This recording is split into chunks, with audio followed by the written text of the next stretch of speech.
Curtindo um podcast, né?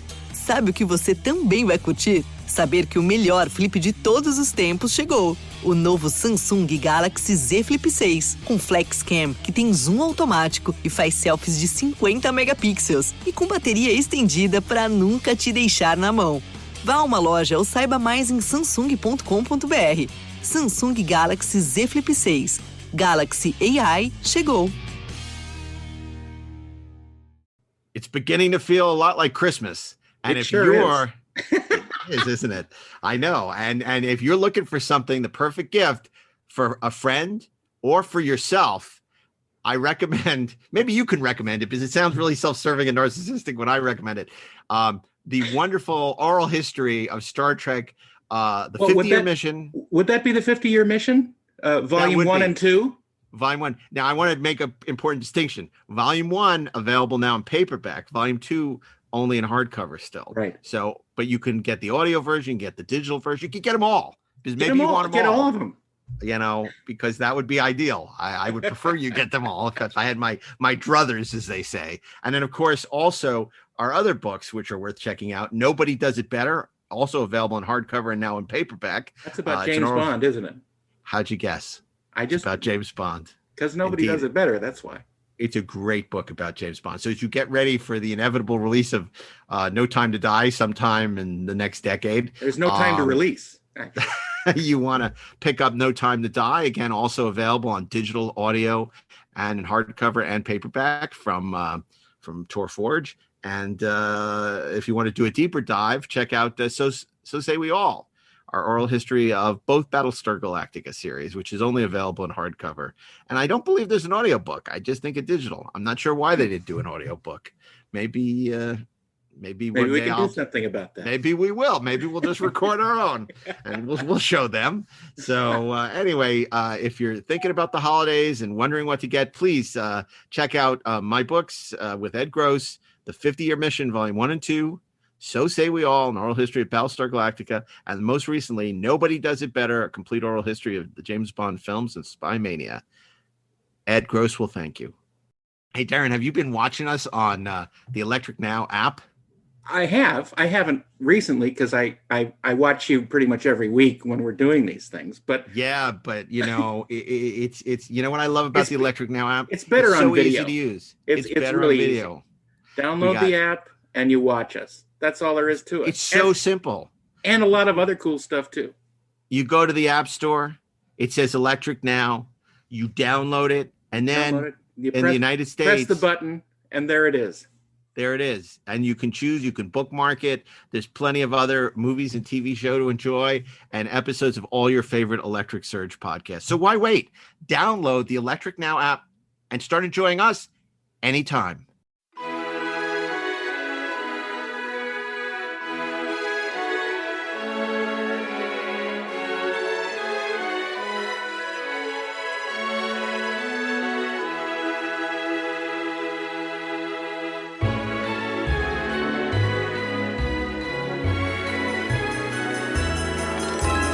Dashing through the snow on a one-horse open sleigh, o'er the fields we go, laughing all the way. Bells on bobtail ring, making spirits bright. What fun it is to laugh and sing a sleighing song tonight. Jingle bells, jingle all the way. Oh, what fun it is to ride in one horse open sleigh. Jingle bells, jingle all the way. Oh, what fun it is to ride in a one-horse open sleigh.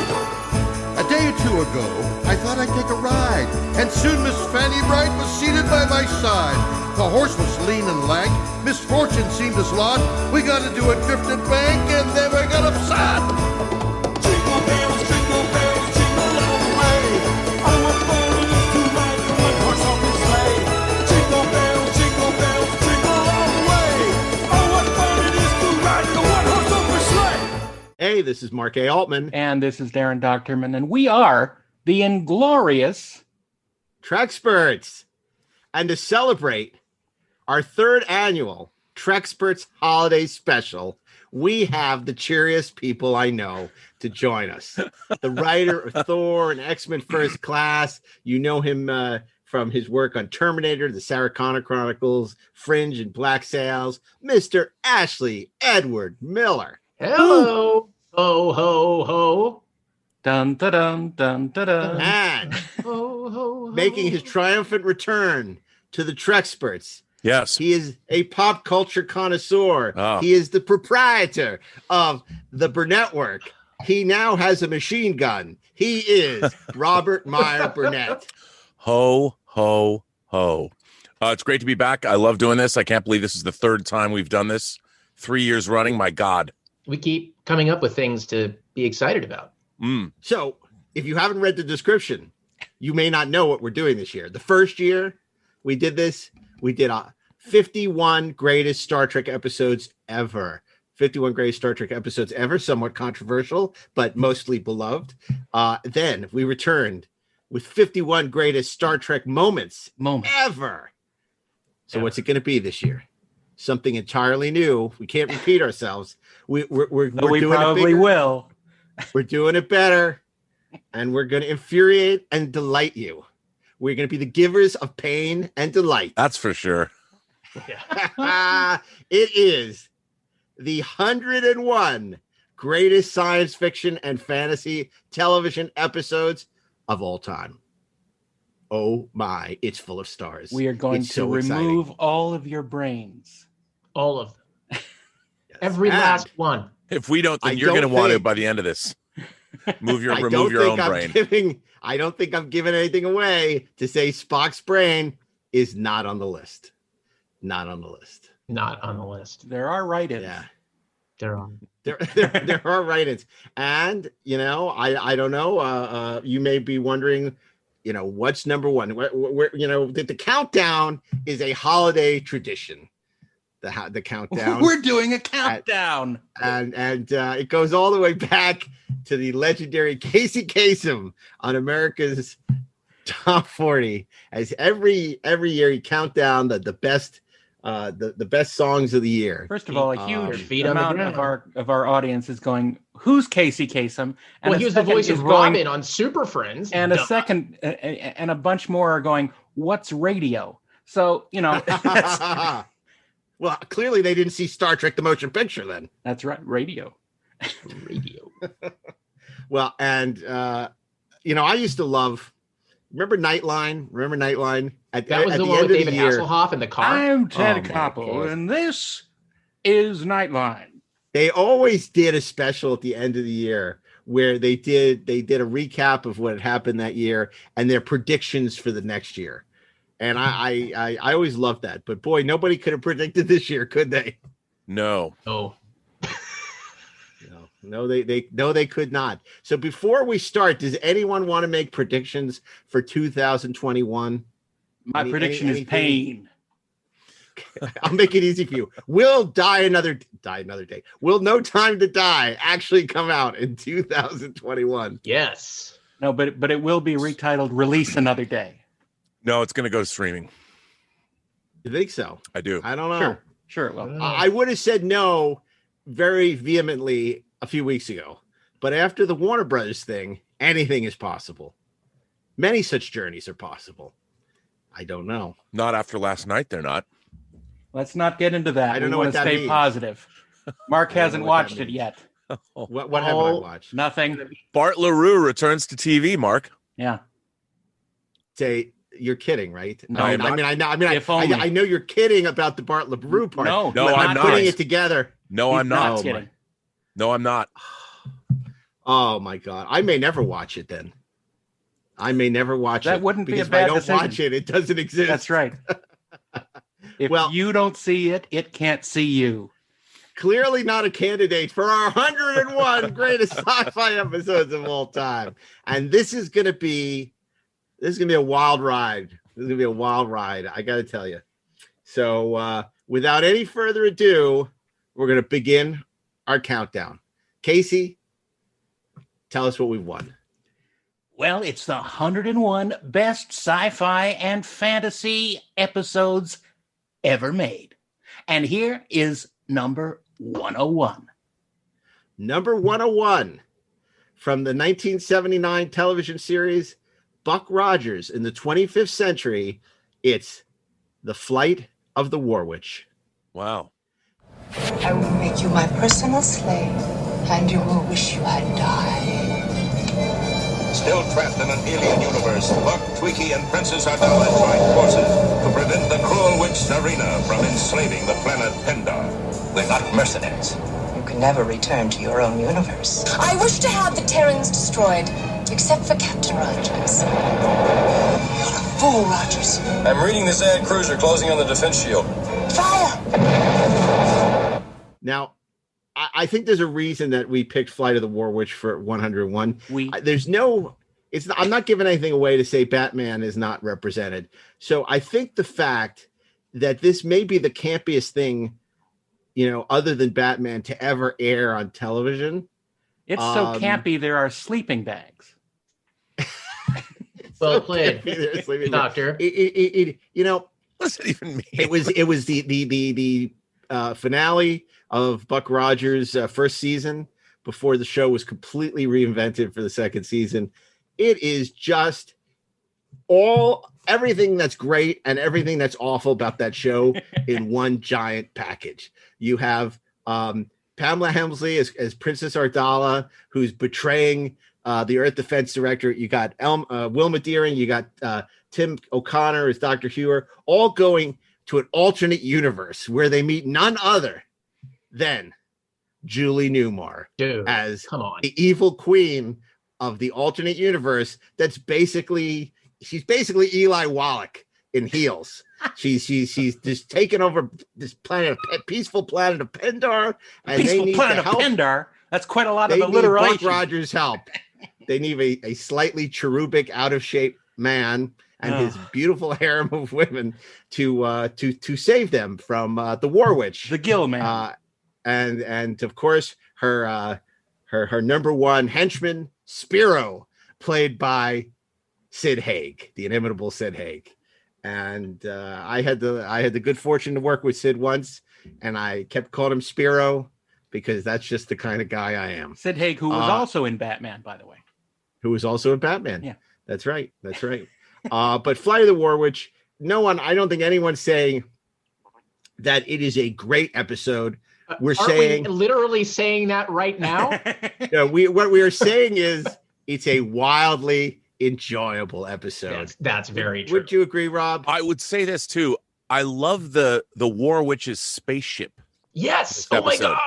It's a really cool. It vaguely looks like Nell from Battle Beyond the Stars, but it's sleeker. It has no breasts. After a mastectomy. And it really is. I'm looking at a picture of it right now, and it kind of looks like a handheld vacuum cleaner, but it's pretty neat. And I wonder if Jeff Bond has a model of it. And it was cool because it's like I know this sounds insane, but come on, I'm 8 years old when this thing comes out. Like those episodes just felt so big to me. Like it just sort of opened up, the sort of the world of the show that I was watching, and I loved it, man. And it wasn't like a model; it was just a painting. It's like that had illumination in it. And even I knew back then it was a painting, but I'm like, I'll go with that. That's cool. Yeah. I loved it. I love it too. And Buck Rogers, for all its failings, it had the most amazing costume design. Oh yeah. Certainly in the case of Princess Ardala, just amazing costumes, redolent of Barbarella. In fact, the production designer, the costume designer had worked on Barbarella, the production designer on Buck Rogers, who also did Galactica, but Buck Rogers was his favorite show that he worked on. It's just so much fun. It gets the entire principal cast into the action. Usually Tim O'Connor never left the directorate building in New Chicago. He actually goes on the mission for the last time.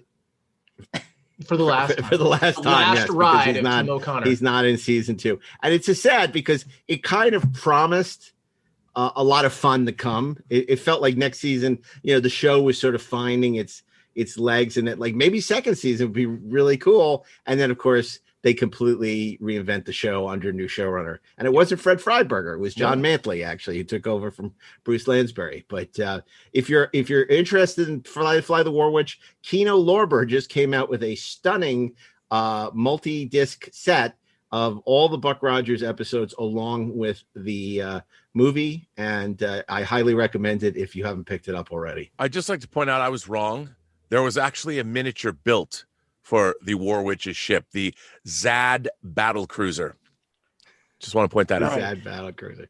Yeah, which was chronicled in a wonderful 3-part Alan Brennert article in Starlog, where he talked about the making of Flight of the War Witch. Wow. And if you're really that interested, you can go to archive.com and read those articles in Starlog, archive.org. Read more about it. You can never have enough of Flight of the War Witch. Sometimes you can, though. Find out. but maybe not. All right. That was number 101, Flight of the War Witch. Now, number 100. Coming in at number 100, the Tim O'Connor Film Festival continues with an episode of one of my favorite shows as a lad, 1977's Linda Carter, the series, otherwise known as Wonder Woman. Major Trevor, what's going on? I thought that Andros was free to go anywhere he likes. That's right, we're just keeping an eye on him. And this, strike force, to assassinate him. Only as a last resort, Diana, in case he tries to harm us. Harm us? If anything happens to Andros, the Earth will be destroyed. Steve, our only chance is to be honest with him, to trust him, not to make a hopeless attempt to murder him. My assignment is a logical military alternative and a patriotic necessity. To quote Dr. Samuel Johnson, patriotism is the last refuge of scoundrels. Yeoman Prince. Yes, sir. Dismissed. Aye, aye, sir.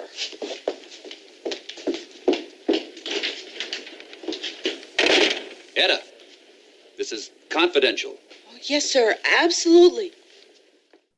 This was a first season episode called Judgment from Outer Space, in which Tim O'Connor plays an alien named Andros, who comes from a species of aliens who think that all humans are a-holes, and Wonder Woman has to prove him wrong.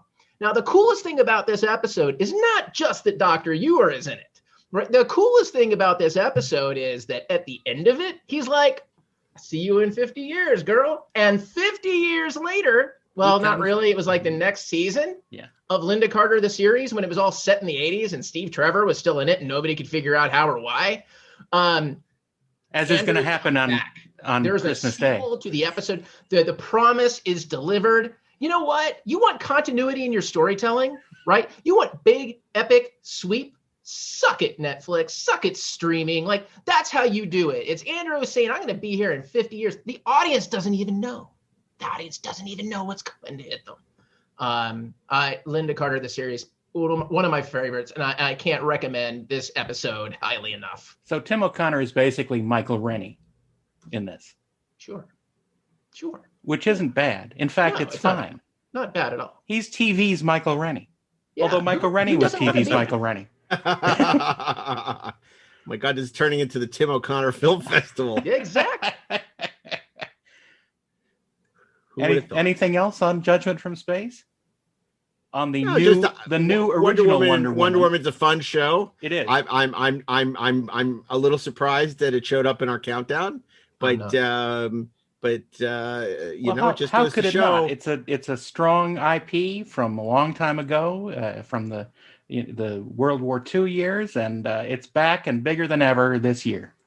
Absolutely. Let me ask you: did you prefer the World War II season or the quote unquote contemporary season, both starring Linda and Lyle Wagner? I personally preferred the World War II season, mainly because she has that fight where she wrestles the Baroness. I think that was Stephanie Powers, and that was just 6-year-old me found that fascinating for reasons I didn't understand for like 10 years. I understand it. Yeah, I think we would all agree that the World War II years were much more interesting than the contemporary. The 70s years were good too. Yeah. I mean, her costume was a little different, and sometimes she had that swimming That's true. Suit. And she met Leif Garrett. Yeah. Skateboarding. It was wonderful all around. It really and she was great on Battle of the Network Stars too. That's for sure. She could deliver. Battle of the network TNAs. She didn't need her stunt person. No. She could deliver the victory. And she could be on two teams, CBS and ABC. That's true. Because, of course, the show famously jumped networks. Jumped the shark. Crazy network jumping. It jumped the network, the shark, and the network. Battle of the network sharks. Dun, dun, dun, dun, dun. Which brings us to, speaking of animals, number 99. Speaking of animals and shows that jump networks, this is an episode of one of my other favorite series from 1977, Lindsay Wagner, the TV show. Nice. Otherwise known as the Bionic Woman. The episode in question is the Bionic Dog. Ooh. Rex, the Bionic Dog. I mean, if you're 6 years Wasn't it old, Max? what could possibly be better than a badass German Shepherd with bionics? And also, it kind of tugs at the heartstrings because, Rex got into an accident. Whoa, and they gave him bro, bionics. it's Max. It was I Max. gotta say It's Rex. not Rex. God damn it. It was You just said a Rex Puttermaker twice. did this show with Meredith Burgess. And anyway, Max, the Bionic Dog, got into an accident and they saved him by giving him bionics. But then it got really sad because Max experienced bionic rejection. And also he was sometimes a really bad dog. And and Jamie Summers had to take him to dog training and crap, but bionic dog training, which is amazing. And at the end of it, you think it's going to be a super sad ending, but it's not. Max gets to be on the show, and sure, he doesn't ever do anything super cool again. But still, he's there. He's the dog. You're at any moment, he could just jump up and kick ass doggy style. I don't know if one of Max's abilities while he was bionic was peeing 500 feet. But I would like to think that it was, and I would like to think that was a capability that Lee Majors had too. Yeah. Oh, for sure. They get into contests, see how far it goes. I'd like to throw out some dialogue from this particular episode. Please Rudy, do. Dr. Rudy, what gives you the right, the unmitigated gall to jeopardize a top secret project like that? Do you know what could have happened? Jamie Summers, oh, he's all right. I can prove it. How? Look at him. He can't even raise his head, let alone run bionically. I mean, Wow. I'm telling you, that is some drama. I need to perform a moment from Richard Anderson, who was Oscar Goldman. Jamie. That's all. In fairness, Lindsay Wagner was nominated for an Emmy for the Bionic Woman when she played her own evil twin.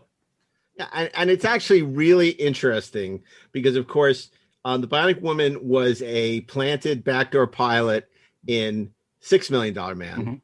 Mm-hmm. It got picked up. It actually went to CBS. So you had $6 Million Man on ABC, and you had Bionic Woman on CBS. Much like in later years where you had Angel on Fox, and you had a Buffy on UPN. So it complicated crossovers.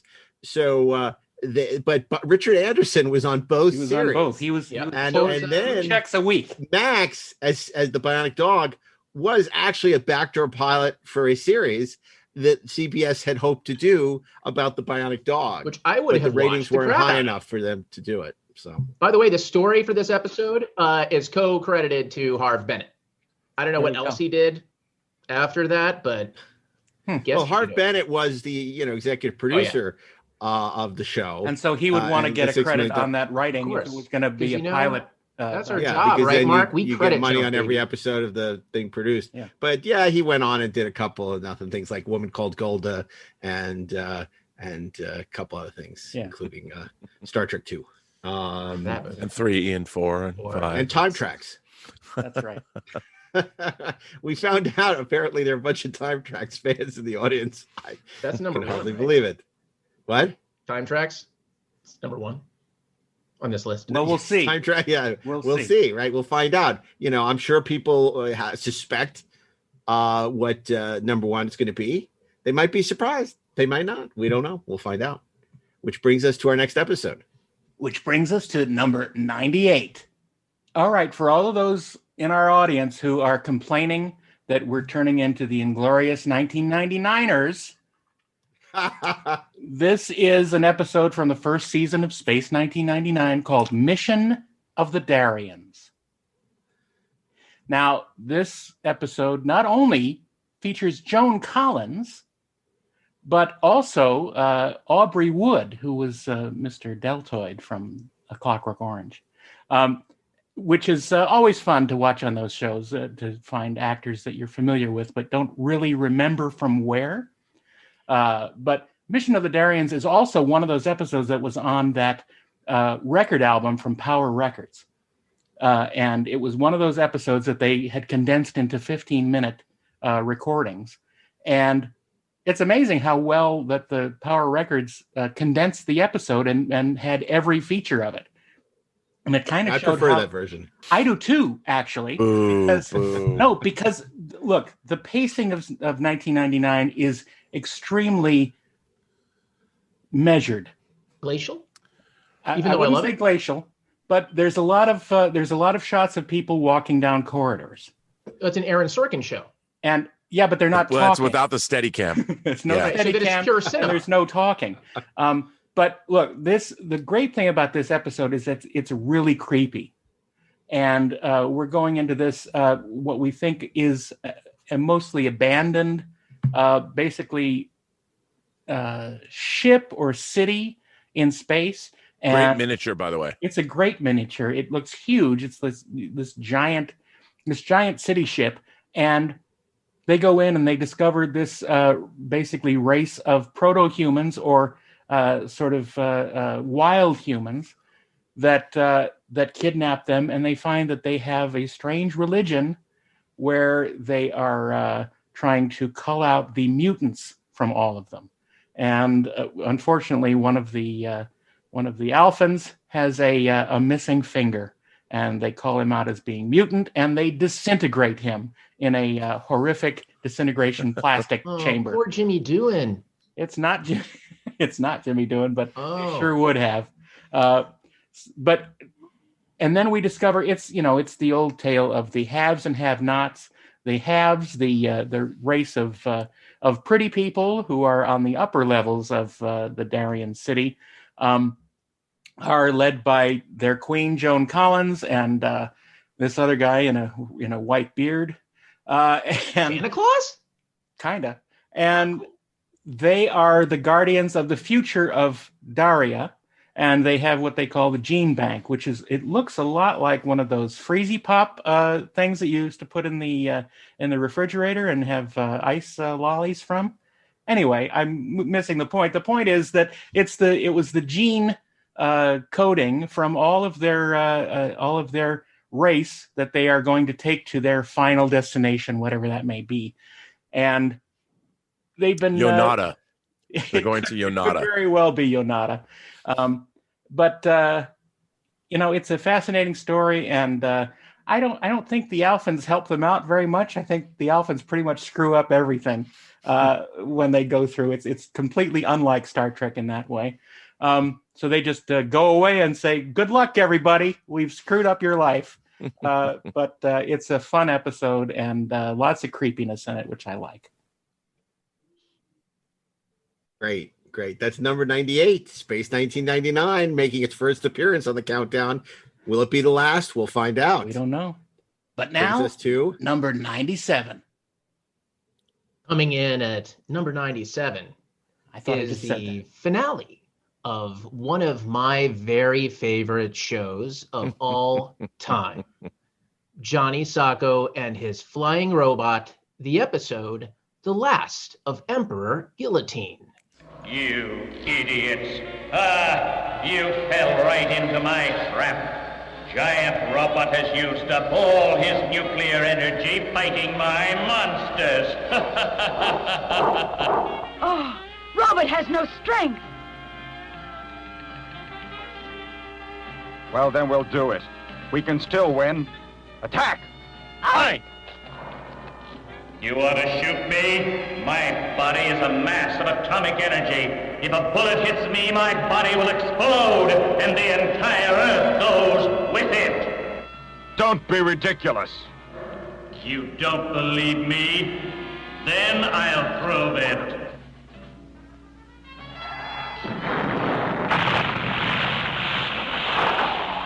you see that? You saw that, and that was just a tiny fingernail. Commander, let's start shooting. Then the whole Earth would be exploded. For those of you who are enthusiasts, I don't need to tell you who Emperor Guillotine is. I mean, Puyi, the last emperor, right? He is the last emperor. But that's only when he cuts off his cue. Yeah, totally. Look, man, he's bad, okay? He's the big bad. And if you're fighting a giant robot, you've got to be a really, really big bad.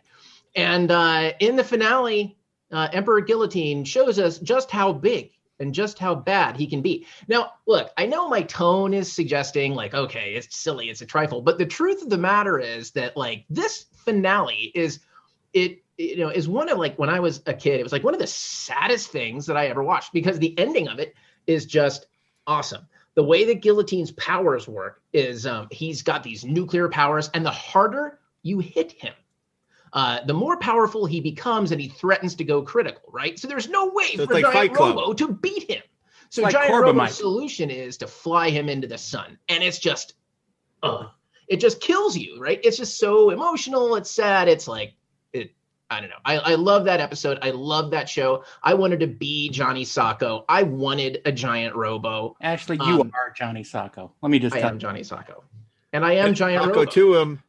Isn't, if memory serves, Emperor Guillotine is, he's from the planet Gargoyle. Is he? In the episode. He's from the planet Gargoyle.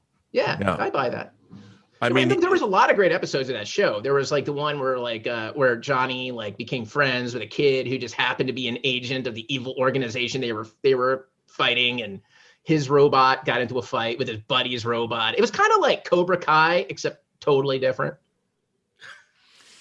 And he was a badass. I mean, you can't, unless you see a picture of Emperor Guillotine or Guillotine, whatever, you can't really appreciate his greatness. Yeah, for sure. Did he gargle Gershwin? He could. Number 97, Last of Emperor Guillotine, from Johnny Sacco and his flying robot, which brings us to. Now we're counting down to number 96. Number 96 is the pilot for, it's not my favorite Venusian.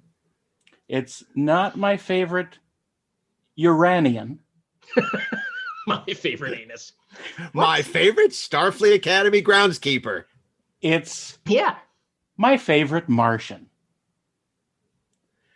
I love My Favorite Martian. And lest we all forget, it was a Desilu production years before Star Trek was. I believe it started in 1962. I think. I'm sure someone out there is yelling and correcting me right now. But it, of course, starred Ray Walston and Bill Bixby. 63, Darren. 63. I was off September 29th, 1963. It was a lot of fun. And the first episode set everything up, and it was never quite as expensive again. They had Uncle Martin crash landing in his spaceship, and they showed his ship, and they showed him getting out of it, and it was really cool. And then we basically never saw it again. But and it set everything up that Tim, I believe the character's name was Tim O'Connor. Mind blown. So there we go. Tim O'Hara. Tim O'Hara. That's boring. That's Tim not O'Hara. Close though. Too damn close. I'm just going to keep you honest. No, I appreciate that. So Tim takes him home with him. And, puts him up in his, he lives above a garage. So, what's better? I mean, Rob, you used to live above a garage. Did you ever have Martians? I know, but I always wanted one. Well, so did I. I always wanted one, and I never got one. And I actually really loved this show. As a kid, I didn't like Lost in Space. I didn't like comedy in my sci-fi. I took sci-fi very seriously. Yes. But this I liked. And well, I think this you like because it's because of the lead. Yeah, Ray Walston. He was not perfect. He was not Mork. Because of Boothby. He wasn't goofy. Hell with Boothby. No, Boothby is a terrible character that just sits there spouting nonsense. but Uncle Martin was a great Martian, and He was all my our favorite Martian. Yeah, but I got to work on the lousy movie made many years later in '99. In '99, yeah, with who was in it? It was Christopher Lloyd, and I actually came up with a line for them, and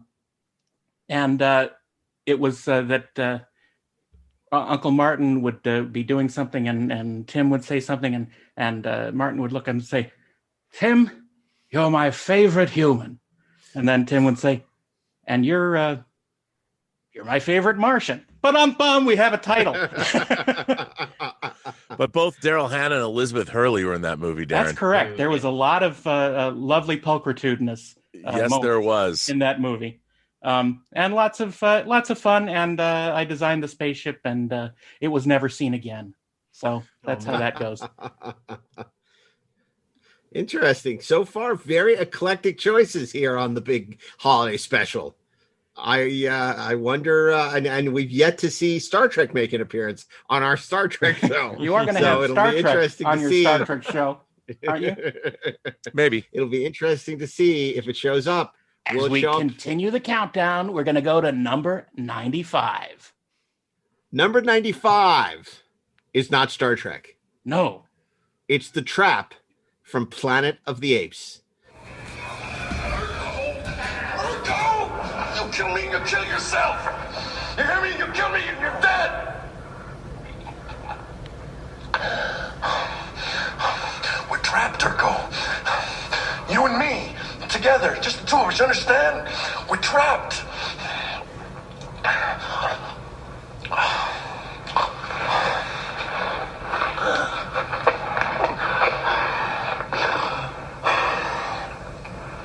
Where are we? What is this place? A subway station. Subway station? Yeah. Look, see? BART. Bay Area Rapid Transit. We're in the San Francisco area. Urko, look. See the entrance? It's caved in. We have no choice, Urko. We have to work together to dig ourselves out. I don't work with humans. I don't need humans. You might need me. I come from the time when this was built. I know things about this place that could help us. Look, do you know what that is? It's a railroad car, Urko. It used to carry people, humans, underground, on rails. Its power source was nuclear energy. Nuclear energy, you know, atomic power. Oh, never mind. It's not Planet of the Apes was a short-lived television show that actually was responsible for killing Gene Roddenberry's project. Was it Genesis 2 or Planet Earth? They're the same, you know. They're the same. Yeah, I mean, basically, Gene had a show that it looked like it was going to get picked up, and then CBS said, "Well, we got this Planet of the Apes TV series, so we're going to pass on your show, Gene." But they didn't pass on his actors because starring as General Urko, the feared guerrilla enforcer of the apes, is Mark Leonard. And he was great. I wouldn't argue that Planet of the Apes was a very good series. I wouldn't argue that it was a mediocre series. It was a pretty bad series, to be honest. But the good parts were really good. But like most science fiction, there's always an enemy mine episode. It seems a staple of the genre. You had it in Next Generation with The Enemy, where Worf and Geordi is trapped with Romulan on an inhospitable alien world. And he has to read to him time and time again. And give birth to his baby. In The Trap, James Naughton, who plays astronaut Peter Burke, and along with his fellow astronaut Ron Harper, playing Alan Verdon, is trapped during an earthquake in San Francisco in a underground subterranean subway tunnel with his enemy, Urko. Right. And now Peter Burke and Urko must find common ground if they are to survive the trap. And they did survive the trap, but not for long because the show was canceled a few episodes later, mercifully. That's the real trap. It was also brought back as a short-lived animated series, Return to Planet of the Apes. But the trap is a vintage science fiction story in which enemies are forced to get along and realize they have more that brings them together than separates them. And of course, you have two wonderful actors, James Naughton, the great Broadway theater actor, and the wonderful Mark Leonard, who are terrific. It's not an episode heavy for Roddy McDowall, who played Galen, right? Who made a career out of playing apes. I don't know how he tolerated the prosthetics all those years, but somehow he managed. But it's of a very mediocre show. It is definitely one of the better episodes, and it is available on DVD. It may even be available on digital. I do not know. But what we do know is that now, number 94.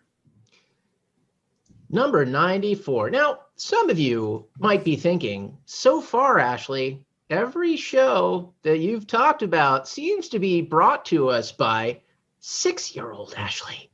And you know what? You'd be right, because this is going to be no different. Coming in at number 94 is the finale of a little show called Ultraman, entitled Farewell, Ultraman. Bye. Let me tell you something, man. 6-year-old me, okay, look, this was in a time when we actually, I know, kids, this is going to freak you out. It's going to sound like child abuse. We walked to school and we walked home and we did it by ourselves, and mommy didn't hold our hands. Let me tell you something. I didn't freaking walk home. I ran home. I ran home because Johnny Saga was on. And also Ultraman. Now, if you don't know what Ultraman is, Ultraman was a show about a guy, it was a Japanese show, it's super cool, about a guy who had a thing that he held in the air and he became a big dude named Ultraman. And all that matters is that he fought giant monsters and killed them horribly. That man's name was Hayata, and what he held was the beta capsule, which gave him the powers of Ultraman, but only for a few minutes. Yes. And there was a timer on Ultraman's chest. It wasn't like an egg timer. It should have been. That would have been cool. That would have been amazing. It lit up when it was time for Ultraman to go. So he was literally on a clock. He had to kick ass really quickly and then get out, or otherwise bad things happen. And in the finale, a bad thing happened. His timer gets damaged and Ultraman gets effed up. And so another Ultraman has to come. And Ultraman basically says, yeah, look, I get it. I'll take off, but if you could split me from my buddy Hayata and give him his life back, then that would be cool. And so the other Ultraman is cool. And they do that. And Ultraman goes flying off by Ultraman, and it's very sad. Now, there's a theme emerging here. 6-year-old me likes sad shit. I don't know what that's about. I like finales and sad things. Yeah. I love this show. I recently shared a supercut of Ultraman decapitating giant monsters with my 11-year-old, and he thought it was fabulous. Well, because it is. And there's another Ultra in this episode, Zoffy. Yes. And when they leave together, they leave Earth together. Zoffy and Ultraman take off together. It's adorable, really. And why not? And why not? Why does Ultraman have to be alone? An Ultraman and alone. It led to many. There's many, even now, they're still making Ultraman movies and shows. There are Ultramen. There's an Ultraman. There's a whole dynasty here. Yeah. That's right. In fact, hold on, kids. For those of you listening at home, Ashley has just left his chair and is doing something very mysterious. We don't know what it is, but here he comes back. There he is. Ooh. Here I am. Is that a Chogokin Ultraman that you have there? Why, yes. Wow. Yes, it is. Ultraman. He's all fist there. Look at that. From the Why is it in the box, Ashley? Why isn't it in the box? My favorite part of the opening. I should display it. Except, Rob, I don't have 6 glass cabinets to display all my shit. So I have to protect it. I have children, Rob. They would touch Ultraman. Yes, that's true. They would break his color timer. If kids were in here, it'd be all bad. Yeah, my favorite part of Ultraman is at the beginning in the credits, where we see the I think it's the name Ultraman spinning in some sort of maybe it's graham cracker crumbs. I don't know what it is, but it's reverse spinning in liquid, and it forms the name Ultraman. Yeah, and it's great. It's fun. Yeah, that was my favorite part. I'm sorry, the font show was last week. Oh, we did typography last week.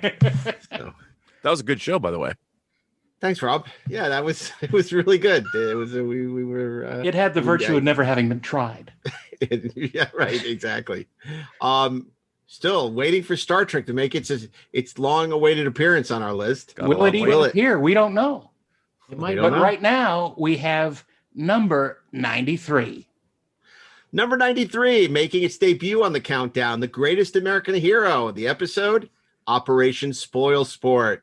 Operation Spoil Sport is a great episode, which would probably be much higher on the countdown if it wasn't for a horrible B story straight out of Welcome Back, Kotter, in which Michael Pare and Faye Grant end up trying to get a funny car which gets co-opted by Bill Culp. Now, I'm not making this sound like it's worthy of inclusion on our top 101, but in fact it is, because there's an incredible story about the aliens who gave the suit Roy Hinckley.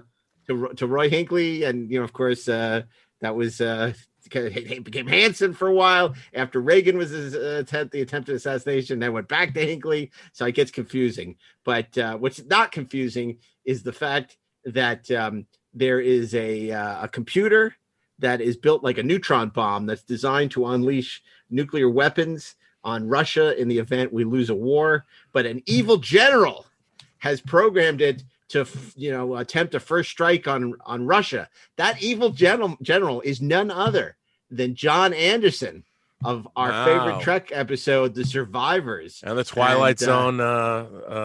Perfectly cast, and it's a very spooky, mysterious episode. At one point, a reanimated corpse comes to Ralph and imparts secret information to him. The biggest sad thing about this episode is this whole episode, Operation Spoil Sport, hinged around the song "Eve of Destruction," right? Which was repeated a number of times under very mysterious circumstances. It would appear on car radios. It would people would be humming it, and it created a sense of mood and strange weirdness, and it cost a lot of money every time it was played. But unfortunately, the Eve of Destruction, when the episode came to home video and also to streaming, much of like a lot of the great other shows of the 80s, like Wise Guy, which had its iconic Knights in White Satin replaced with some generic B music. This was the same thing. I guess they paid some guy, bought him out to write some crappy song. So Eve of Destruction is nowhere to be found in the home video versions, and the episode isn't nearly as good. But in its original version, Operation Spoil Sport, featuring Eve of Destruction, portending a very ominous result if Ralph Hinckley and Bob Culp can't stop this plan to release nuclear missiles on Russia.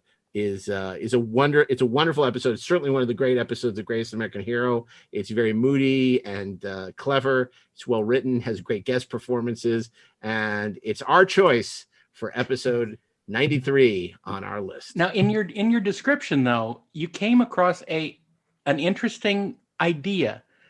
Why not make an alternate show and have Gabe Cotter find the suit? Yeah. And he uses it to play poker and tell stories about his uncles. I think that would be amazing. the greatest American sweat hog. That'd be the greatest field trips ever. It would be. I love it. It'd be great. Maybe John Travolta would come back for that. I bet he would. He totally would. Up Which your brings nose us with the rubber dilithium crystal. But, your mother was rotten to the core, but great to the infantry. Hello. How are you? oh, Mr. Cotter. We've lost half the audience. They're like, what? They're going. What are they talking about? We have no idea. What are they talking about? They are. Well, but Operation Spoil Sport is our pick for number 93, which brings us to Number 92. Right. Right. So, we're gonna bring it down a little bit now. We're gonna bring it down. I'm aging up. I'm getting older. So now you're 8. And number 92 comes to us from the year 1990. The episode in question is entitled Deadly Nightshade. And it was an episode of the original The Flash television series. Kurt! You're not well, you. The Nightshade! My hero, my inspiration. After all those years, you put your mask back on to deal with the ghost. I began to track you down. When I heard this evening that they had arrested the Nightshade at Central Hospital, my suspicions about your secret life were confirmed. I broke you out of jail as an ally. You refuse to join me. You're way over the deep end, Kurt. You're killing people is not people! Scum of the earth. Now, how did this happen? We're friends. Come on, let me help you. I don't think so. This is all the help I need. What the hell is that? An exoskeleton to accelerate my response to the Flash. To give me a fighting chance.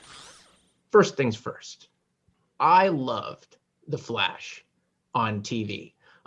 It was probably the only television show that really, at least at the time, for TV superhero shows, like tried to embrace kind of a different aesthetic. It was certainly very influenced by the Tim Burton Batman, right down to the score, to the main title, which was awesome, which I believe was Danny Elfman. Shirley Walker, who went on to do was the composer for Batman the Animated Series, like did all the music for the show. John Wesley Shipp starred in it as Barry Allen, and those of you who watch like the CW, The Flash, will know that John Wesley Shipp is actually on that show as well. Now, see, I always thought that John Wesley Shipp was the guy in the Old West that once shot a man just for snoring. Well, I thought that was John Jacob Jingleheimer Schmidt. Oh, well, his name is his name too, so it's fine. Yeah, for sure. They've all got the same You guys name. set that up beforehand. Come on. Not at all. I wish we had, but no. We're so good at improv, it sounds like we've been rehearsing. That's the crazy part. So what happens to the Flash in this? Yeah, I mean, besides his big foam suit, what happens? To him? It's awesome. It's Amanda Pays, like, is in it. I mean, yes, she does. She's so beautiful. Amanda Pays is Max Headroom. That British accent. Yeah. And she was in Leviathan, which wasn't good. Married Arnie Becker from LA Law, right? That's right. Yeah, she did, but she made her American debut in Max Headroom. That's right. Yeah, which was another awesome, weird show that's frighteningly topical now. So what's cool about this episode is it aired as a 2-hour TV movie, because I believe that it aired first after The Flash was actually canceled. And the story is about an old vigilante from Central City coming out of retirement after somebody else takes up his identity and goes around, like, not just fighting crime, but killing criminals. So it's the Flash, and like it's this very old school superhero called the Ghost, who go up against a villain calling himself the Deadly Nightshade, who thinks that he's the good guy. And it's like, it's got really cool style. It's really super fun. And I loved the vibe of these two episodes. They felt like comic books in the most fun way. And I'm not the guy who's like, oh, comic books should be all like whimsical and silly and blah, blah, blah. I'm not that guy. But it really captured a sense of anything can happen. Like that that image mattered, like that it wasn't apologizing for any part of itself. And it's a joy to watch. All right. That was number 92. The 1990 Flash episode Deadly Nightshade, which brings us to... And now we go back to Ashley for number 91. Number 91! I'm regressing! Okay. So the year is 1979. And I've got pneumonia. And I am just on my back, thinking that I'm dying at the tender age of 8 years old, and someone comes to save me. It's the star of the Aaron Gray Show. Coming in at number Silver 91 Spoons? is the pilot episode of Buck Rogers in the 25th Century, Awakening. Actually, 23rd century, but we're not counting. Who's counting? 25th. None of us are counting. Yeah, man. So look, first of all, the pilot of Buck Rogers looked great. Like, there was stuff in old Chicago that was just awesome, right? And they never did that stuff again. Like, they never went back there. It Sure never they did. had that. They used the stock footage every episode. No, they never did anything there. Did you No, see I it think in the he's talking theater? about when Did you go Buck to the breaks- theater and see it? Did you see the movie in the theater? Buck I Rogers? did not. But I I was think he's dying. talking about when he goes out to what they call arachnids or something like Yeah. Arachia, which is like where you know those like sand people like Tusken Raider like mutants are outside of the Dome City. That's Exactly. New Chicago because there's all this wasteland. Is that what you're talking about? Yeah, exactly. Like It was Earth all is like the apparently old like Chicago this. stuff, right? Like New Chicago, we saw all the freaking time, but we never saw any of the post-apocalypse stuff, right? And I loved that, and I loved Aaron Gray in costume, right? Didn't we all? Yes. Didn't we all? I mean, come on, let's face it. It was a great The costume. Aaron Gray episode of Trexperts, the best episode. I mean, It was certainly one of isn't the it? best. Let's not go crazy now. I wasn't on it. we're I don't adults. We did know. fonts last week. Fonts. Oh, okay. Hey, that was a great Sure. episode. But Aaron Gray. But yeah, anyway, the Aaron Gray Show was great. And I'll tell you, one of the things that I realized, I didn't realize at the time, I don't know how, I don't know why, but it wasn't until much later that I bought the Buck Rogers DVD box set and I watched the pilot. And what stunned me was the main title sequence. Right.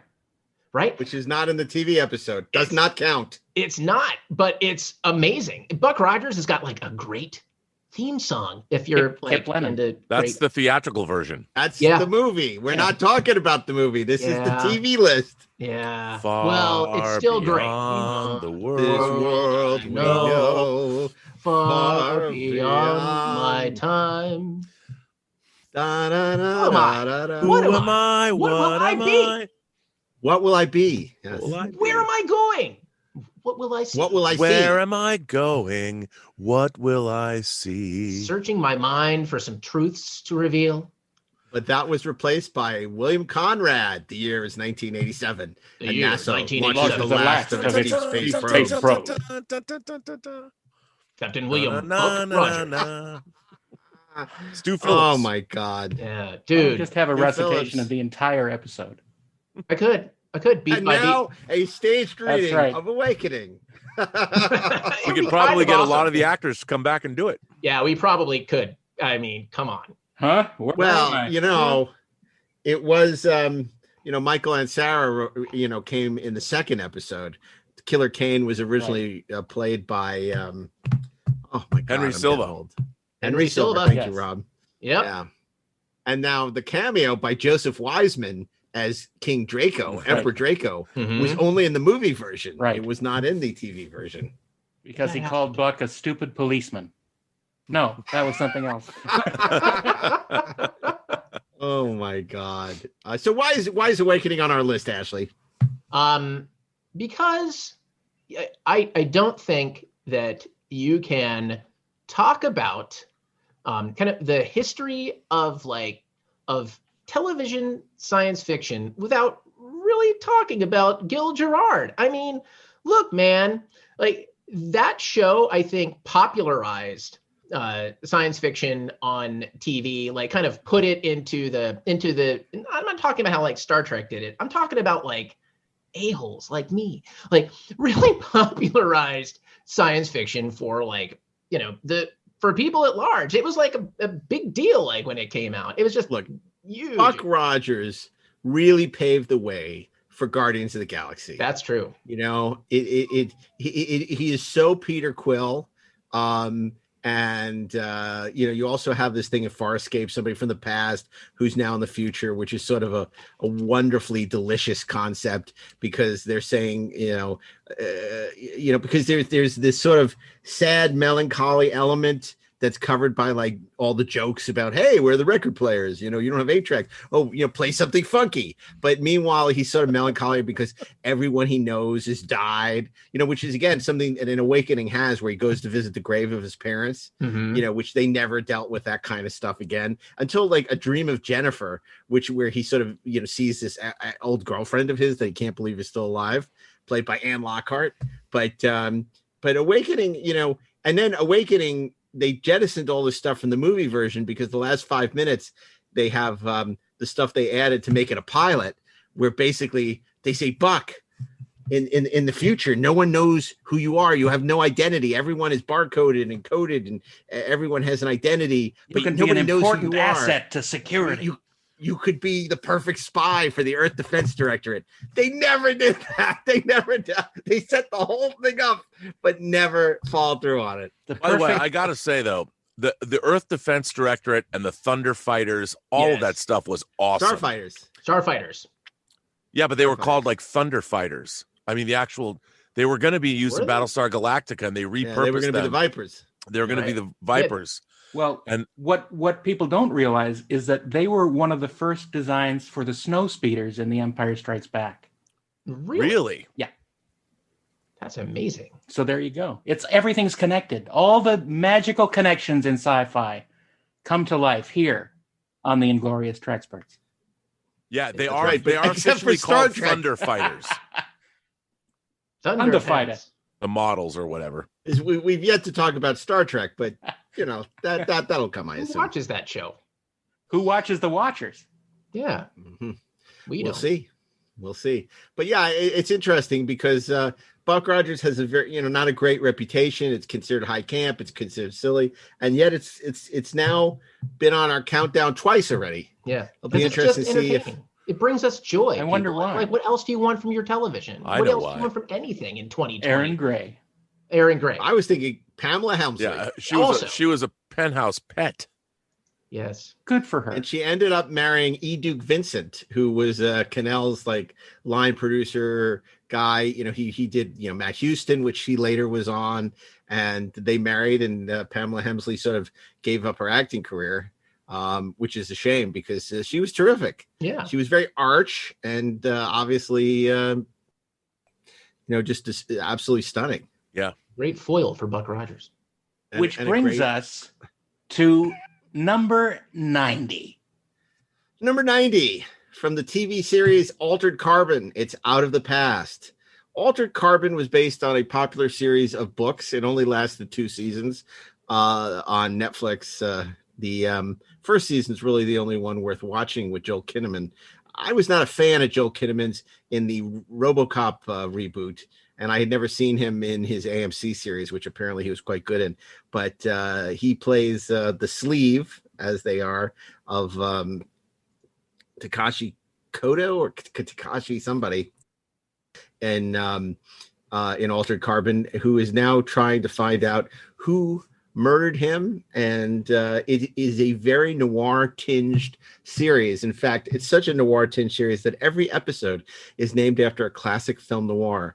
The premiere is Out of the Past. That's the Robert Mitchum, a Jane Greer classic. And Altered Carbon and excuse me, I'm about to choke. Altered Carbon doesn't reinvent the wheel. You can see its touchstones on his sleeve, everything from Blade Runner to Minority Report, but it does it in a very stylish, excuse me, a very stylish and entertaining way. Don't choke on your aspirations, Mr. Altman. And it's very dark and twisty, and there's some wonderful performances, and it never really connected with an audience, which is, I think, why it only went 2 seasons. But I'm a big fan of the show, again, particularly the first season. It truly is pulp science fiction. It's not deep. It's not complex. It's a murder mystery. Ultimately, it's not a very surprising murder mystery, but it is lavish in its production values and its style. It's clearly a very expensive show with a very appealing cast, and I dug it. And it's number 90 on our countdown. That's Altered Carbon, Out of the Past. So now we count down to number 89.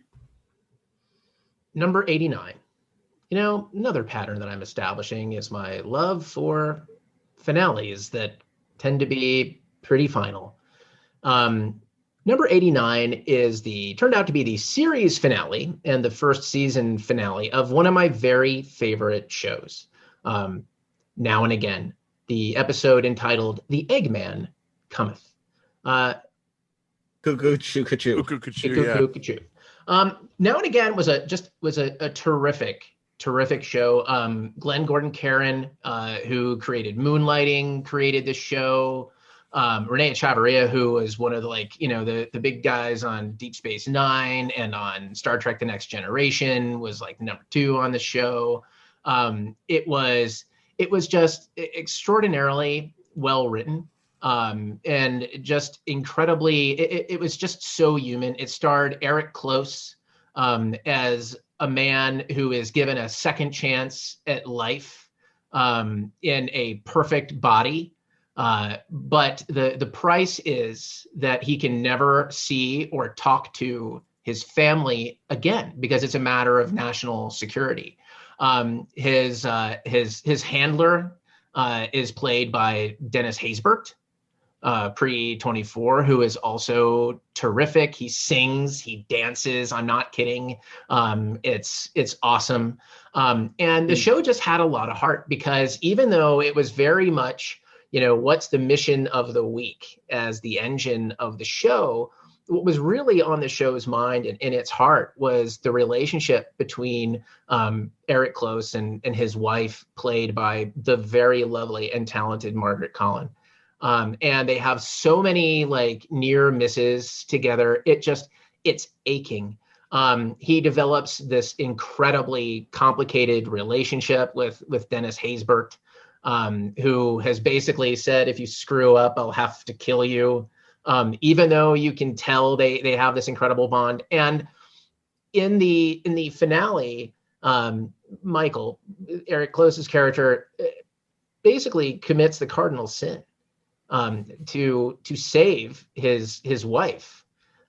He reveals who he is, risking death at the hands of Dennis Haysbert. And the end of that show is Eric Close and Margaret Collin and their daughter, played by Heather. Is it Heather Matarazzo? Zaro? We'll have to look that up. Let's go to the phones. Running for their lives, leaving the house as Dennis Haysbert walks in and sees that it's empty, and you don't know where it's going. And it just kind of ends there. But it's weirdly, it's very satisfying because at least he got back to his family, and they know who he is, and they have a new life together. We don't know what that life looked like. I wish we did. I wish CBS gave us a chance to see it. But it's a lovely series, and you cannot go wrong by finding a way to check it out. And that episode in particular will just crush you. All right. Yeah, it's interesting. I thought Renee Echevarria would have the career that Ron Morris had. Mm-hmm. I thought he was just a sensational writer on Deep Space Nine, and he's worked consistently on shows like Dark Angel and Now and Again, and with Ira, I think on the 4400s. But he never had his own breakout series. He never had a series that he created that became sort of pop culture phenomena the way that Ron has with Outlander and Battlestar Galactica and even the new series For All Mankind. But Now and Again, a lot of people work for Glenn Gordon Caron haven't had the greatest experience. Well, but, Mark, Carnival Row's pretty cool, and Renee created that. Yeah, but he wasn't really involved in taking it. Mark Guggenheim took over. Yeah. I think that Now and Again was a period of time where a lot of the networks were toying with sci-fi premises, but in a sort of procedural format. You had a lot of shows like that, like Journeyman around that time. Yep. I think this is a couple of years after Dark Skies. His Life on Mars, but Now and Again is certainly one of the better of those shows. And now, another wonderful sci-fi fantasy episode at number 88. Number 88. From the classic science fiction series, Hill Street Blues, it's Freedom's Last Stand. Ooh. Now, when you think about 1982, you probably think about E.T., Blade Runner, Conan the Barbarian, Poltergeist, Star Trek II. But there was another legendary... There is another. Series that it had just entered its second season. And that, of course, was the revolutionary Hill Street Blues. Now, you're probably thinking, are these guys on glue? How can Hill Street Blues be on a list of the greatest science fiction and fantasy shows of all time? Because of Dennis Franz's Heavenly Body. In Hill Street Blues, in the first two seasons, there was a character played wonderfully by Dennis Dugan. It was Captain Freedom. Captain Freedom, of course, was a masked vigilante who would help the police solve crimes. They didn't want him. They barely tolerated him. He was clearly mentally, insane. And he was played mostly as a comic foil on this very dark and grounded and gritty show, which looked like a movie and was completely different than anything anyone had seen on TV before. In fact, created by the legendary MTM. Grant Tinker, who was one of the people who was involved in greenlighting Star Trek. There's your Star Trek back when he was at NBC. But in the episode Freedom's Last Stand, which largely deals with Captain Daniel Trevani's Captain Furillo, dealing with sort of a criminal investigation. Basically that they kept a cop on payroll and were doing some illegal things, and they were involving police corruption. It was a pretty standard cop show. Meanwhile, some of our cops are sort of undercover at a restaurant where food investigators and cops are basically hitting them up for money to look the other way. So everything seems like your standard police procedural, when all of a sudden a robbery goes down, gunfight ensues, and who springs on the scene? None other than Captain Freedom himself. And Captain Freedom is brutally killed in a hail of gunfire. Suddenly, this comic foil for the show, the B story, the C story that gave the show a quirky kind of weird character that they could have fun with, became a character of incredible heart and sacrifice. And it ends with this wonderful scene between Belker and Dennis Dugan's Captain Freedom, as Captain Freedom passes away, handing his magical glove to Belker before he expires. And I think why is this on the list? You'll see we have a couple of superheroes. It's only right to pay tribute to the late great Captain Freedom, but also to see this is one of the early attempts, you could say, to treat comic book characters realistically. Up until this time, we'd seen things like Batman, Adam West Batman, and and then the League of Legend of Superheroes and Wonder Woman. But more campy than treating superheroes in a serious manner. You certainly didn't have anything like Watchmen today, or The Boys, or any of these shows. But this was sort of a very early version in which a quote unquote superhero functioned in the real world, or dysfunctioned. It was like Homelander without all the killing.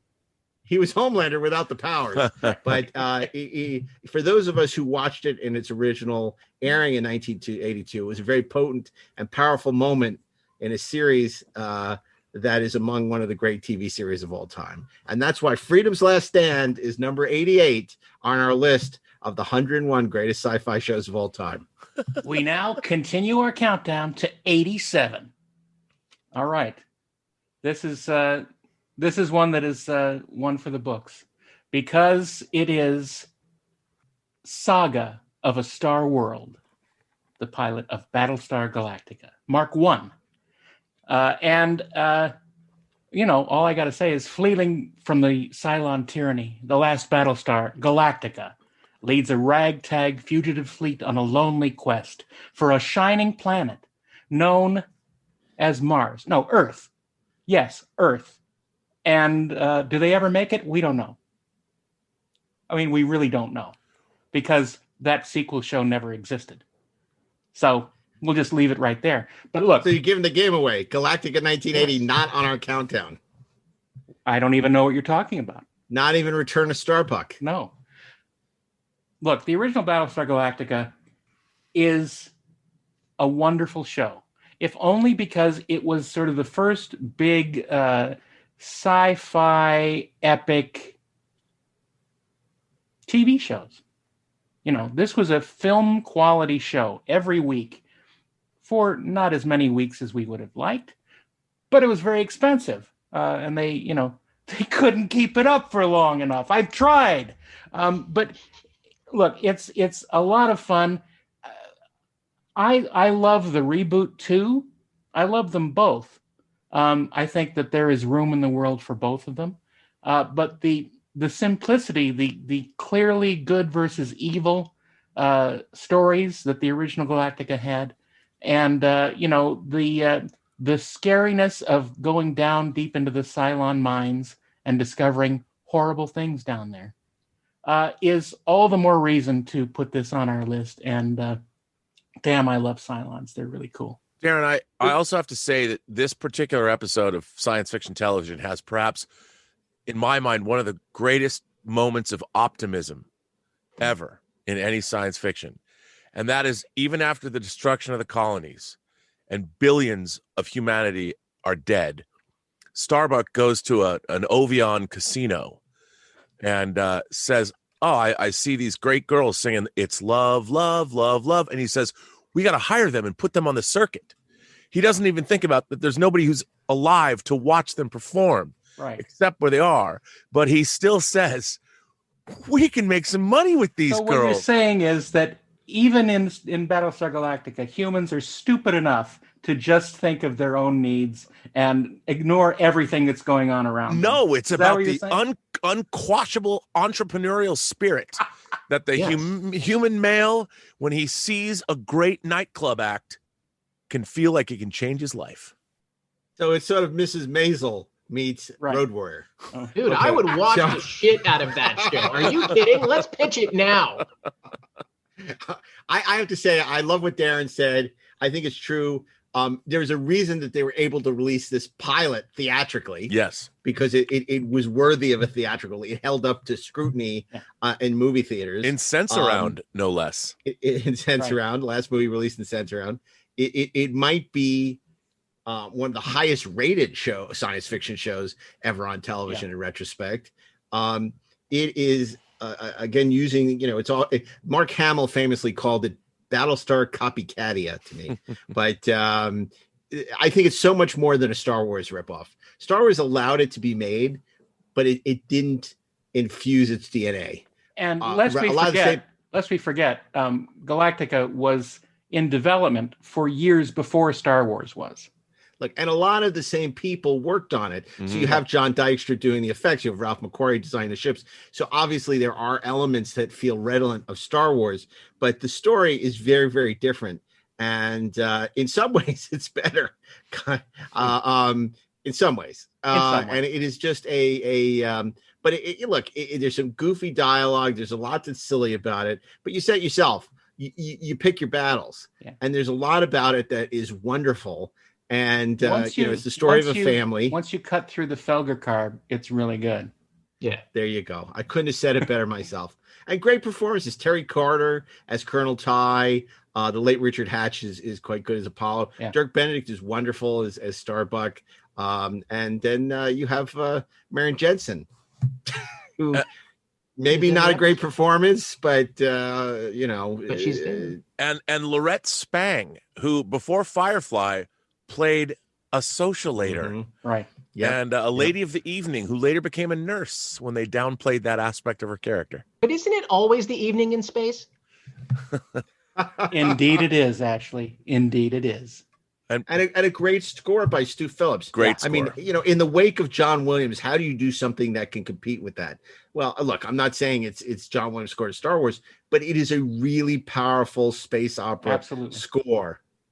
And there's nothing in his oeuvre until that point that would give you the impression that he could pull that off. Right. And it's incredible. It's really incredible. If you want to read more about Battlestar Galactica, check out my book, So Say We All, which covers the making of the original Battlestar Galactica, Galactica 1980, and the new Galactica. That's all I have to say about that. Which brings us to number 86. Wow. Am I part of this show? It's my first. You're back. You're back after a long. Now I have to preface this by going a little Ashley Miller here and say that when I was a kid, I was a Star Trek, Twilight Zone. I was very erudite sci-fi fan as a child, but I loved the $6 Million Man. I think the first time I learned about tragedy was when, Jamie Summers was also projecting her bionics. It was a big thing. I love the $6 Million Man. This is a 5th season episode right before the end. I think 4 or 5 episodes before the end. And it is, to be honest, terrible. It is a terrible, terrible episode. But I love this episode because at the time I saw this, I was watching a lot of Sun Classic Pictures, The Outer Space Connection, The Mysterious Monsters, In Search of Historic Jesus, and Beyond and Back, about the afterlife. And I was reading books about psychic phenomena. I was going to my local library and reading books about spontaneous human combustion and ESP and Charles Berlitz's The Bermuda Triangle.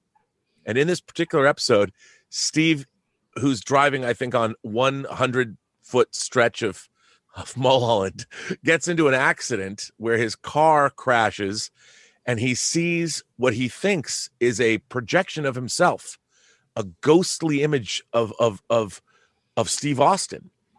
And after he's recovering with Rudy and Oscar, he's explaining what goes on, and they tell him he must go see a parapsychologist because it's an exciting new field of study.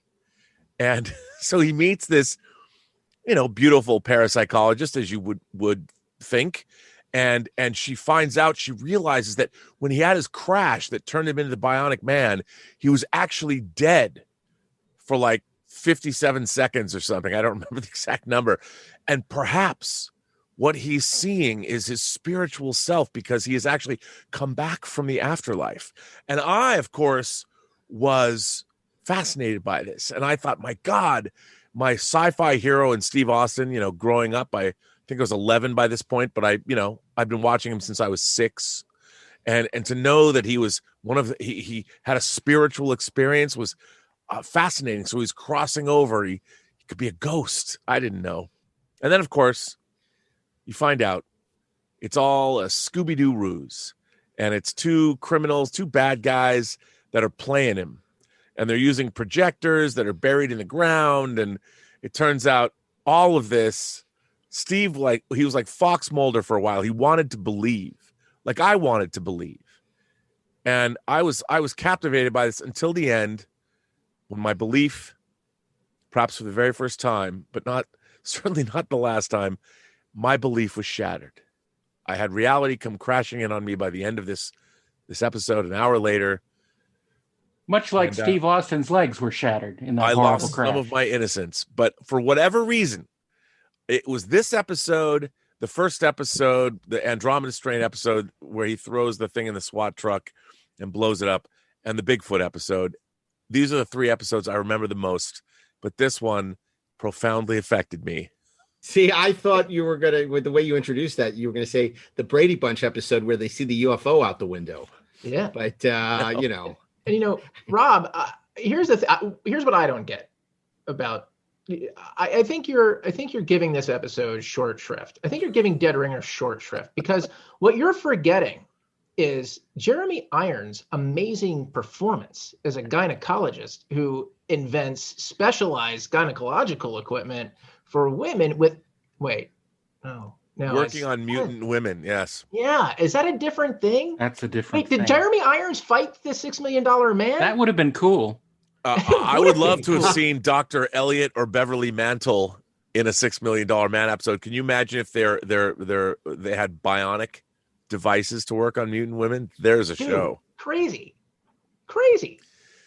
But for whatever reason, on that note, what are we even talking about now? I don't even know. The $6 Million Man, for those of you who don't remember, was a big show when you were a kid. It was a big show. It was. There's a lot of our audience that wasn't alive yet. So yeah, it was a big show because he was and the opening was so self-important. And if you didn't, and it was shot, it looked like it cost 6 cents. This episode uses stock footage of the lightning bolt that you'd seen in a million different movies. And they use Gilligan's Island over and over and over and over and over. Yeah. And it's just, to me, it was the profundity that they were searching for, that they were reaching for in this episode, just spoke to me. And I never forgot it. There's a reason that they called Universal the factory back then. They promoted Universal Pictures and Universal Studio Tours, but Universal was making a lot more TV than they were making movies. Yeah. And, they all used the same font, and they all used the backlot for a million things and $6 million $6 Million Man. But yeah.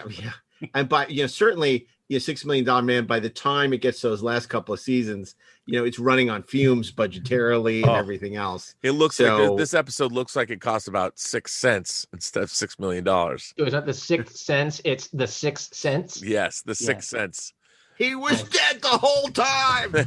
I mean, it's half of the episode is shot in literally an outdoor area by the same tree where the car crashed. It's just, but it spoke to me. But it's wonderful. That's why I love watching those old Universal shows and just figure out where on the lot they shot. Oh, there's the commissary. Oh, wait, this is across from, Black Tower. And it's just like, because now it's hard to watch any of that stuff from that era because it's all, we've all spent so much time on the Universal lot. It's like, this is not the futuristic council chambers. This is, where you get lunch.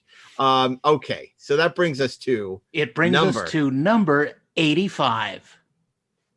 Number 85, Battlestar Galactica returns to our countdown with the classic episode, The Living Legend. You will maintain silence until we land aboard the Battlestar Pegasus. The Pegasus? But that's just not possible. You're talking about Starbuck? I wasn't comparing you. But you're going to have to give me time to think. Think of the impression on the city of Gamorre when they learned that I personally led the final assault on the humans. Commander, I'm not picking up anything on my scanner. You won't find them on your scanner, Captain. Then how are we? I can feel them, Captain. I can feel them. We must take that base. We must take Gamorre. That is one opinion, Commander. It does not happen to be mine. In this episode, Lloyd Bridges plays the commander of the Battlestar Pegasus, which makes this triumphant return after being presumed destroyed. Commander Kane. What did I say? You just said the commander. Oh, okay. Yes, Commander Kane. And he and Adama and Kane, as initially happy as they are to see each other, begin to find out they have a lot of differences in how they approach things, and it's kind of Patton, and Space Patton. It's Space Patton. He's Patton, and he doesn't want anybody to tell him how he should do things. And he also has quite improbably left an old flame behind who's still alive in Cassiopeia, who was perhaps a socialator at one point. Yeah, his lady of the evening, or his lady of the solstice. I don't know. But it is a wonderful episode because, of course, John Kalikos, eating the scenery with his usual aplomb, plans to finally annihilate the Galactica with 3 base stars, only to discover in the first part cliffhanger, I suggest you look at the other Battlestar. As he's about to enjoy his moment of triumph, he suddenly realizes he is about to be destroyed as Kane comes around in the Pegasus and double teams them with 2 Battlestars. It's a fantastic A fantastically fun episode with a gleeful performance by Lloyd Bridges, who just eats the scenery with a plum, but is just delightful in the role. It introduces Annie Lockhart in the role of Sheba, which sort of becomes the love interest for Apollo for the rest of the season. And it's the greatest swagger stick in the history of science fiction. Yeah, it has the greatest swagger. Way stick, better than Captain Styles. Way better than Captain Styles. It also gives Lorne Greene some of his best opportunities. When he gets to really go toe to toe with Lloyd Bridges, especially when he calls out Bridges on basically Lloyd Bridges is trying them to take this base on Gamorrean, but Adama doesn't want to endanger the fleet, so he suggests they get the fuel they need from these 2 Cylon tankers, and of course Lloyd Bridges destroys them both. And then Adama has this great scene where he calls him on the carpet after he claims that it was an accident. Says, like, you decided the fate of those 2 Cylon tankers. It's great. It's just great. Also, Mark, you know what? One thing about that episode was Battlestar Galactica was cool up to that point, but with Living Legend Part 1 and 2, it entered the upper echelons of this is the coolest thing I've ever seen. Yeah, because you had no idea that there was another Battlestar coming back, and the way they played it in Commander Kane, even when back in 78, 79, seeing that character show up and another Battlestar show up, it was like one of the great. It was like watching it just elevated the show to another level. And when you're a kid, the awesomeness of having a guy who didn't just have another Battlestar, but who wanted to go in where angels fear to tread and wreck shop and just like, let's do some business, man. I am tired of running. And it was awesome. Awesome. Well, it's funny you say that because David Gerrold famously said in Starlog, the premise of Galactica was flawed because it was about a bunch of cowards, people who were running all the time. And, there's a certain truth to that. And in this episode, you had a guy who all he wanted to do was kick ass. And it sort of like gave the show a shot of adrenaline. Yes. It's like, because you were kind of with him. You're kind of like, But it also let's showed kick Cylon ass. But it also showed that was kind of the wrong way to go to. Yep, absolutely. It certainly did. But you know what? These things are called battle stars. And as a kid, Not I wanted to runaway see them stars. unleash. They're runaway stars, yes. I wanted to see them, take the battle to the enemy. I agree. We got to take that base. We got to take Gamorrean. It's great. So good. And it would be really cool if they'd ever brought that back because, it ends in this big explosion and you think, oh, we're, hopefully the Pegasus is going to come back one day.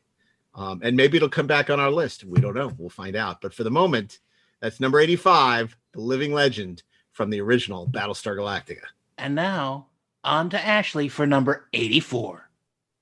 So coming in at number 84 is, I believe, our first entry from a show that I think is probably one of the great classic genre shows of all time. It certainly has one of the most hummable theme songs of all time. Every episode featured an amazing performance by Bill Bixby. I'm referring, of course, to The Courtship of Eddie's Father. Right. Eddie, you wouldn't like me when I'm angry. Exactly. I'm referring to The Incredible Hulk and one of my very favorite episodes, a two-parter called The First, Parts 1 and 2. So here's what's cool about The First. The First is the only episode of The Incredible Hulk where the Hulk actually fought something as superpowered as himself. Right now, usually the format of the show is David Banner goes from place to place, having adventures like Kane and Kung Fu. He meets people, they need help. He wants to stay out of it, but he can't stay out of it because the world is full of a-holes. And he's hunted for a murder he didn't commit. That's right. He's wanted for a murder he didn't commit. He's pursued by a reporter. Yeah. I mean, and things always happen that make him angry. I mean, well, usually people try to beat him up. That dude gets beat up so much. I mean, more than anybody should ever get. Like, he gets beat. How many episodes of that show? He only gets beat up until his eyes turn white.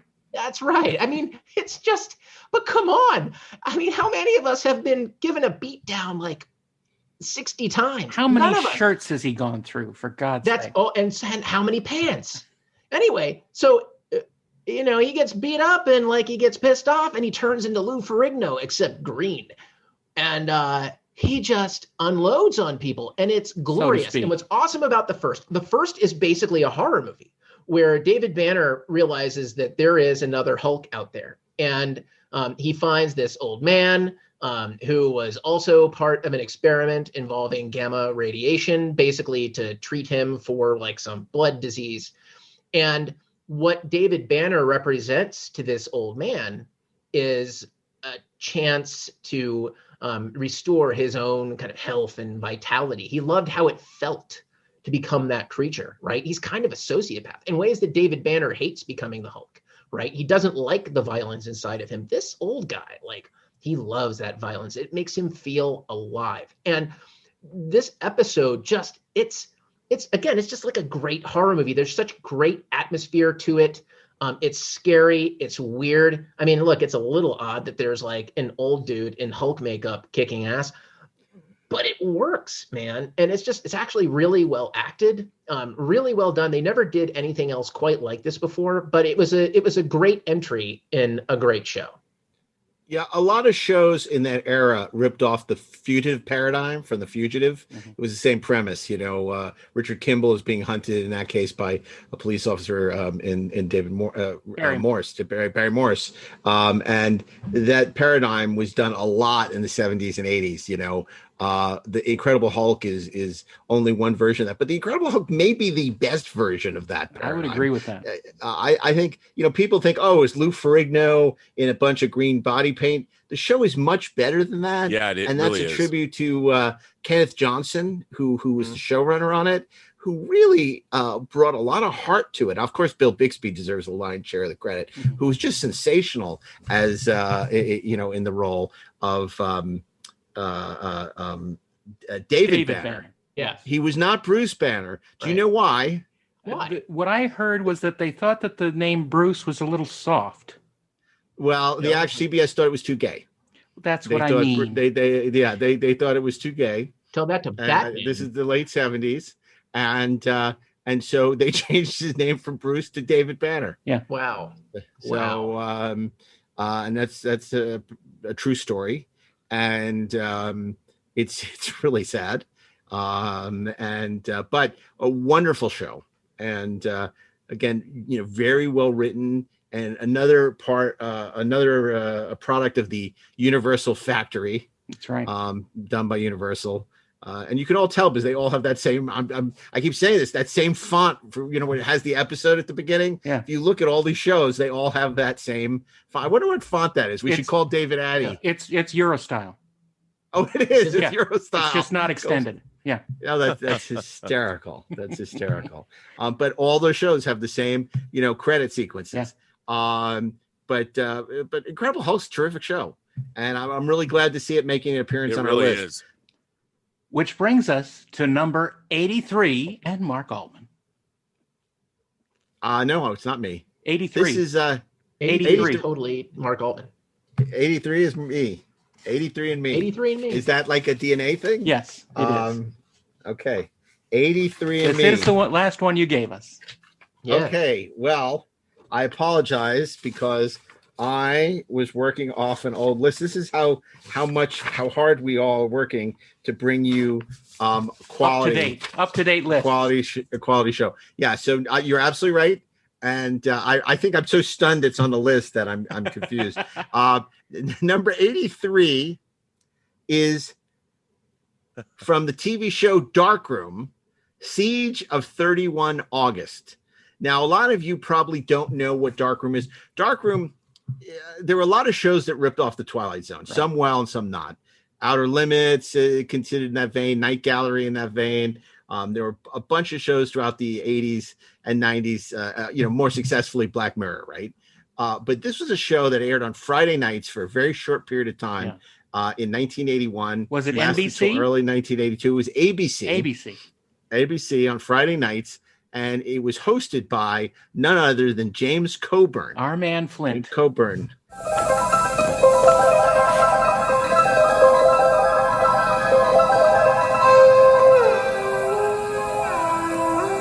You're in a house, maybe your own, maybe one you've never seen before. You feel it. Something evil. You run, but there's no escape, nowhere to turn. You feel something beckoning you, drawing you into the terror that awaits you in the dark room.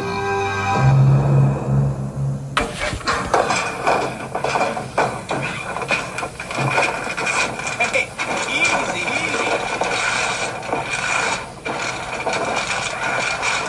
How can it be? All right. Wow. What's in the other one, Pa? Same thing. 2? I got 2 company beats. Well, if you're gonna play it soldier, boy, you best learn to play it right. You've only got a few weeks now to learn a little something about soldier. Got this letter here from the Academy, signed by the Colonel himself.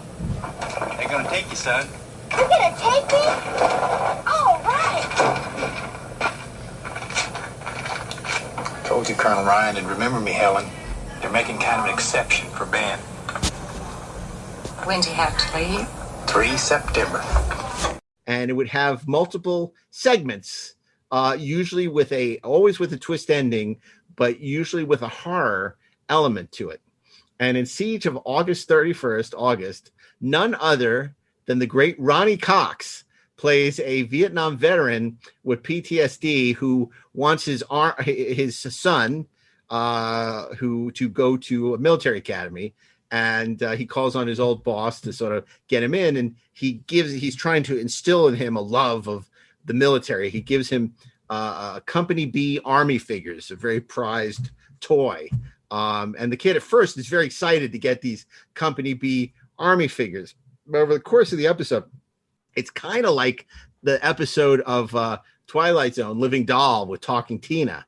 And these army figures come to life and start to torment Ronnie Cox.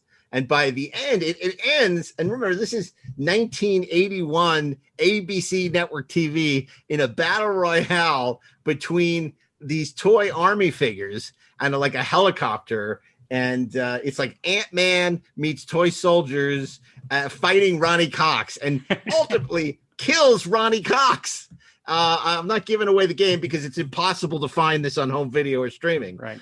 So you probably want to know how it ends. And it is to much in a way to the wife's relief, because the son was starting to become scared of his dad, and the mom did not want him going away and joining the military. It's actually a great kind of anti-war treatise. And Ronnie Cox is, of course, superb, as he always is. And it's a little lost piece. I wouldn't say it's a classic, but it's a really entertaining and audacious little Twilight Zone-esque tale of sort of army toys come to life. And I think, certainly in that era when we were all young, we all had army toys. The idea of army toys sort of coming to life and having battles, and the tanks firing rockets and helicopters flying in and the army men firing really ammunition. It's very appealing. And I know it was appealing then. I rewatched it again recently. And as I say, it's sort of a lost piece of ephemera, but it's a nice piece of genre storytelling. And it's our 77th best episode. It's 83rd. I actually think you're not right. I think it is a classic. Like, I was delighted that this was on the list. I was stunned. I didn't think of it. Like, that episode has just stuck with me since I saw it when I was like 10 years old. It doesn't leave you. And I think that's the definition of what makes something a classic. I think if Darkroom had stuck around, right? I mean, that's just something we would still be talking about. I got a problem with this episode like you can't believe. Oh, shit. This episode is a shameless ripoff of a Stephen King short story called Battleground. And it is the exact same story. Army soldiers, a guy gets them, they come to life. There is a pitched battle with there's the details are different, but the premise is a shameless. When I watched this, I was a Stephen King fanatic, and the story Battleground appeared in Night Shift. It had been published in like Collier magazine, which I'd never heard of, but it was collected in Night Shift, and it was one of my favorite short stories I ever read. And when I watched this episode, which I loved, but even I knew, I'm like, they ripped off Stephen King. Except at the end of the episode, or the end of the story, if I remember correctly, there's a huge explosion, and the main character, the person in the story, dies, and there's a fluttering, a piece of paper comes out of the exploded apartment wherever the battle happens, and it says, "Kids, for a limited time only, you get a global thermonuclear device in your set of figures." And that's what happened at the end of the story. But when I saw this episode, I couldn't believe that Stephen King didn't get credit for it. It is great, and it was really well done, and I loved it, but I still was like, they stole Stephen King's story. Yeah. It's funny you say that, but Stephen King did not have Ronnie Cox. So this gives it the Cox factor. So no, it was great. I mean, they did a really good job. It was by far the best episode of Darkroom. By far. Oh, by far. Yeah, by far. Absolutely. And you know what? That was a show. You wanted it to be great because it was like Twilight Zone, and I was James Coburn was a great host, but the episodes just were all like derivative of other things, including this one. Wow. But it just was. I was very disappointed it was canceled. But okay, I'm really glad that this is one, very obscure that I think we all share a certain fondness for. Indeed. So that's great. And speaking of episodes that we all love and share a certain fondness for, that brings us to number 82 and Ashley Edward Miller. Number 82. Da, da, na, na, na, da, na, na, na, na, na, na, na. The $6 Million Man is back, baby. And what he is bringing you is The Secret of Bigfoot. What was that music you were doing? Don't know. I'm like, what was that? Wasn't that the theme song? Listen. Dun dun dun dun dun dun dun dun dun dun dun. That's not how it goes That's either. Not the, yes, it is. Yes, it is. That's when he's running. You got to get the beginning. Oh my God! And just cut to the fun part. Look, Darren man. knows. Darren can do it. He's the guy that does the music with his mouth. I'm sorry, what? Steve Austin. A little chin music starring Darren Doctorman. A man barely alive. Tell us the secret of can Bigfoot, rebuild him. Ashley. We have permission. Look, here's all you need to know. Bigfoot has a Steve secret. Austin meets Bigfoot. Bigfoot isn't just a Bigfoot. Bigfoot is a robot Bigfoot. And he's not just a robot Bigfoot. He's an alien robot Bigfoot. Oh my That is a hat. With a redhead minder and Stephanie Powers. Yeah. Yes. Oh, yeah. Dude, it's not even a hat and a hat and a hat. It's a banana on a banana on a banana. I wouldn't mind her at all. Bananas. Rob. And Thank you. Look, dude, it's fun. Andre the Giant plays Bigfoot. How amazing is that? Hello, and people lady. forget that. They think it's Ted Cassidy, but Ted Cassidy's only in the second one. Right. That's right. I mean, look, Bigfoot is so successful in this episode. They don't just successful bring is he? him back, on it for like a two-parter on the $6 Million Man. He comes back on the Bionic Woman. Oh, yeah. He comes back like what, 5 times? Because Bigfoot is awesome. Steve Austin, the $6 Million Man, fights robots. They made a Bigfoot action figure. Yeah, they did. I mean, come on. It's like, what, 1976 or something? I'm 5 years old. Have I ever seen anything cooler than this? No. Or will you? In your entire life. In my entire life, I will always never thought see that the anything as Bigfoot cool as action that. figure and the Chewbacca action figure would hang out together. They kind of look the They'd same. be best friends. Yeah. They go to bars, even like Chewbacca would be like the wingman. Harry bars. Yeah. Yeah, I think that's why we're confusing the toy lines with the episodes. Same thing with the Planet of the Apes show. It had, great Planet of the Apes toys from Mego. So I think that may have colored our opinion of that episode. But yeah, the Bigfoot episode was a pop culture classic for people geeks of a certain age, as Darren would call us. Yes.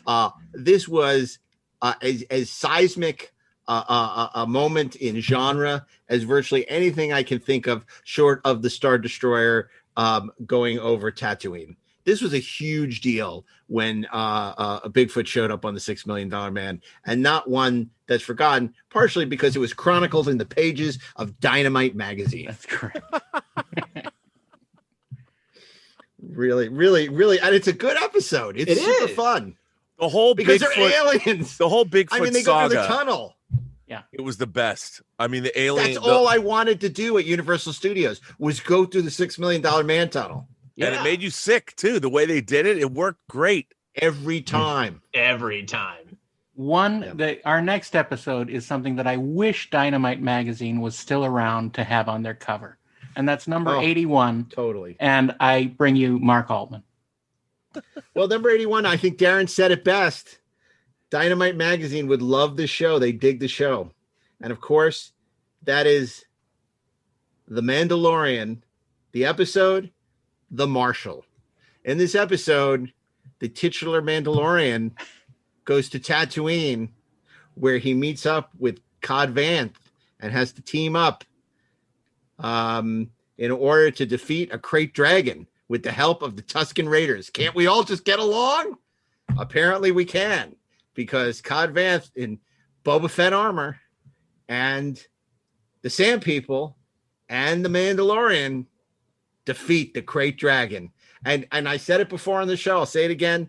The Mandalorian, and this is not a criticism, is the kids today's $6 Million Man. If you are 11 years old, The Mandalorian is the greatest thing you've ever seen. And it is what the $6 Million Man was does. So if you're thinking, who are these old fogies in this stupid, what is this $6 Million Man? It is the Mandalorian without armor. The $6 million Mandalorian. Yeah. We just made $1 billion. And that is not a criticism, Mandalorian. No. Mandalorian, it's fun for adults, but it's great for kids. Yeah. You liked it as a kid. You trust it as a mother. Absolutely. And I think, Mandalorian was almost an hour. Most of their episodes clock in around a half hour. Had a fantastic production values. The Crate Dragon was super cool. And it was basically Jaws. In fact, the funny thing is, it was my 11-year-old who told me that. Yeah. He said, Dad, he loves it, but this is Jaws.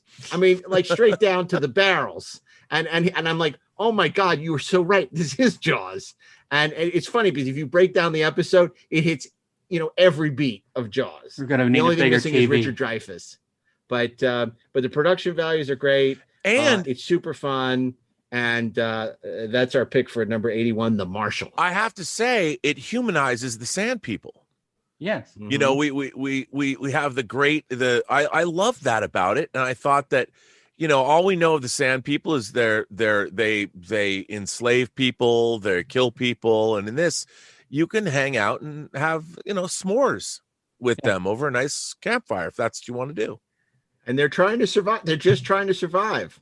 It's not easy in the deserts of Tatooine. No. Like and again, the they're the indigenous people. The indigenous people there that are having problems with the settlers. Yep. And it's classic Western. And from day one, The Mandalorian has always been a Western meets a Lone Wolf and Cub. And it never is. I think it's a very meta casting to cast Timothy Oliphant, who, of course, we all loved in Deadwood as the sheriff, as Cod Vanth, and he's terrific. Yep. And I think it's a lot of fun. Probably see more of him somewhere, somehow. I hope so, because I really enjoyed that character. I have to say, my son was very upset to hear that the tragedy was not on our list, but I think that episode, people love because Boba Fett's back. But I feel like the Mandalorian, the Marshal is a full meal. Yeah, I agree. Which brings us to number 80 and Ashley Edward Miller. Number 80. This is a good one. I told you guys, I used to run home from first grade to see Johnny Sacco, to see Ultraman. And beyond all things, I ran home to see one of the greatest television shows of all time, one of the greatest animated shows of all time, a little show called, and it had one of the greatest theme songs of all time, a little show called Star Blazers. And number 80 on our list is a little episode called Jupiter's Floating Continent. Now, I'm pretty sure that Rob Burnett is going to wax poetic about Star Blazers when I've said my piece, and I'm going to give him the floor to do that. But I want to point out why this is on the list specifically. Because in Jupiter's Floating Continent, one of the greatest science fiction weapons of all time makes its debut and kicks unholy ass and changes my life and my imagination forever. In Star Blazers, it was called the Argo, but we all know it as the Yamato. The Yamato unloads with the wave motion gun, right? Which is a gun literally the size of the battleship. And with it, they destroy an entire floating continent in Jupiter's atmosphere.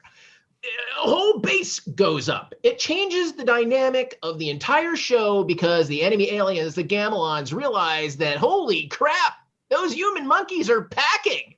It's awesome. And every time a wave motion gun got ready to fire, they'd bring down the goggles, and the shields would go up. Because this gun is so powerful, you got to wear shades to fire it, man. That's how cool it is. You got to wear sunglasses to fire the gun. Great show, great weapon. 6-year-old me, totally delighted. Over to you, Rob. Well, it's very funny because I'd only seen pictures of this animated series in Starlog magazine. And there were like 2 pictures I'd seen because the show debuted in Japan in 1974. And it had IQ-9, which was a robot that was R2-D2 was clearly based upon.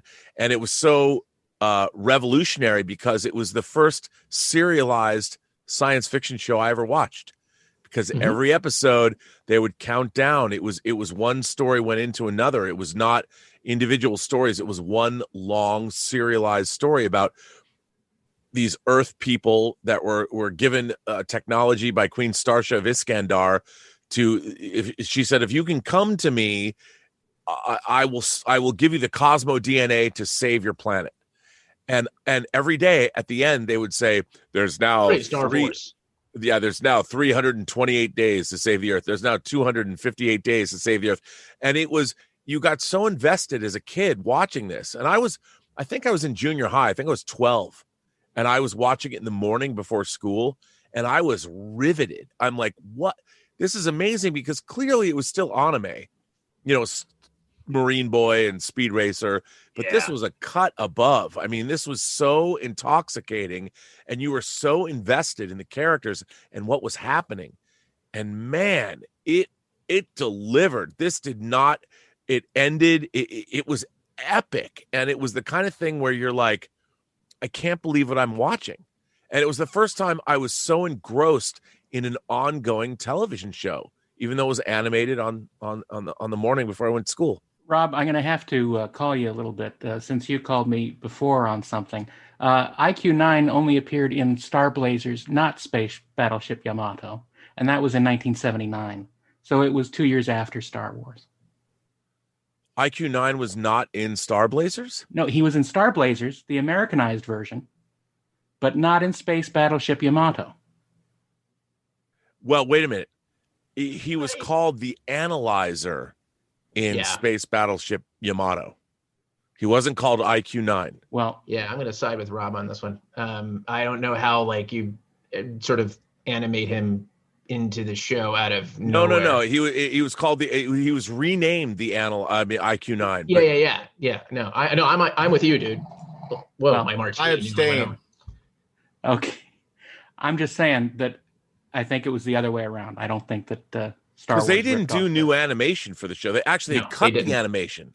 The original opening of the show was the Americans sinking. Well, no, they did do new animation, just the same as G-Force did. They did wraparounds. They absolutely did new animation. So Guys, I think I want to do a podcast about animation. well, maybe you should.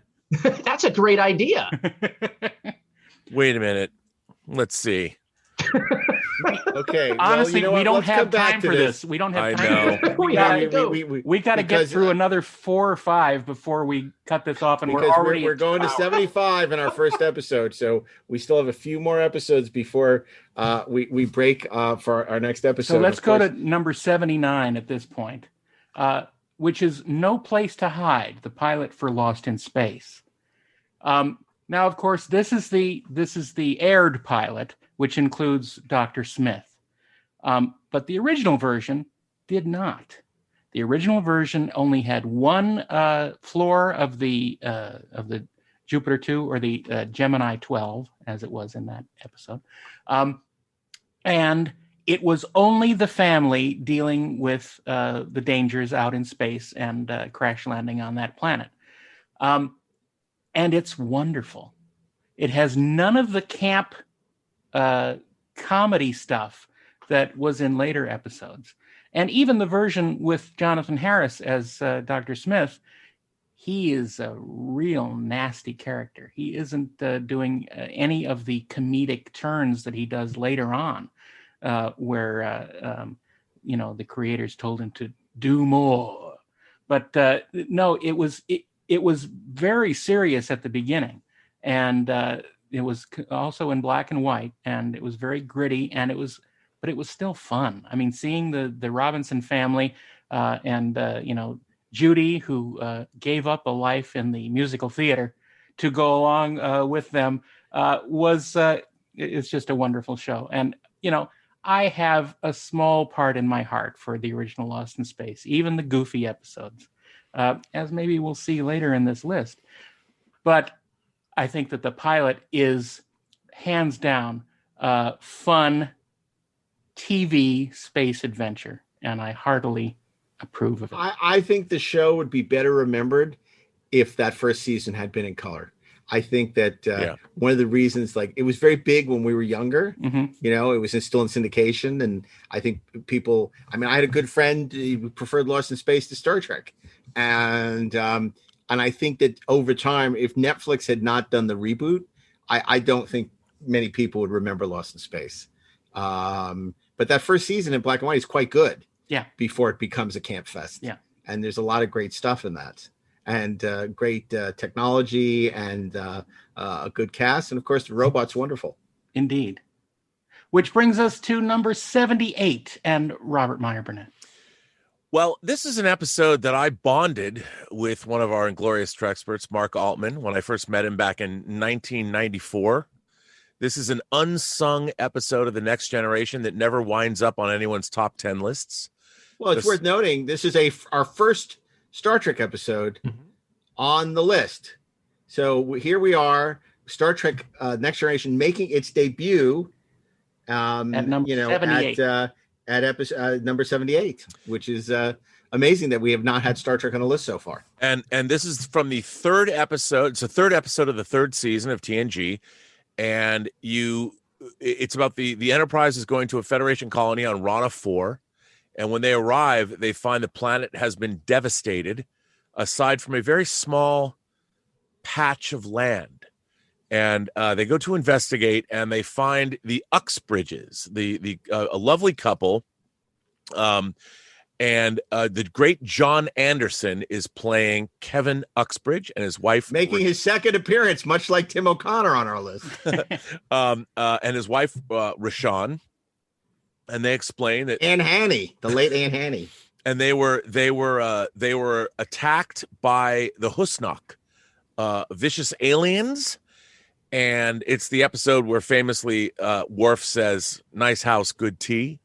And Riker is ensnared and captured by his leg and in a very funny trap.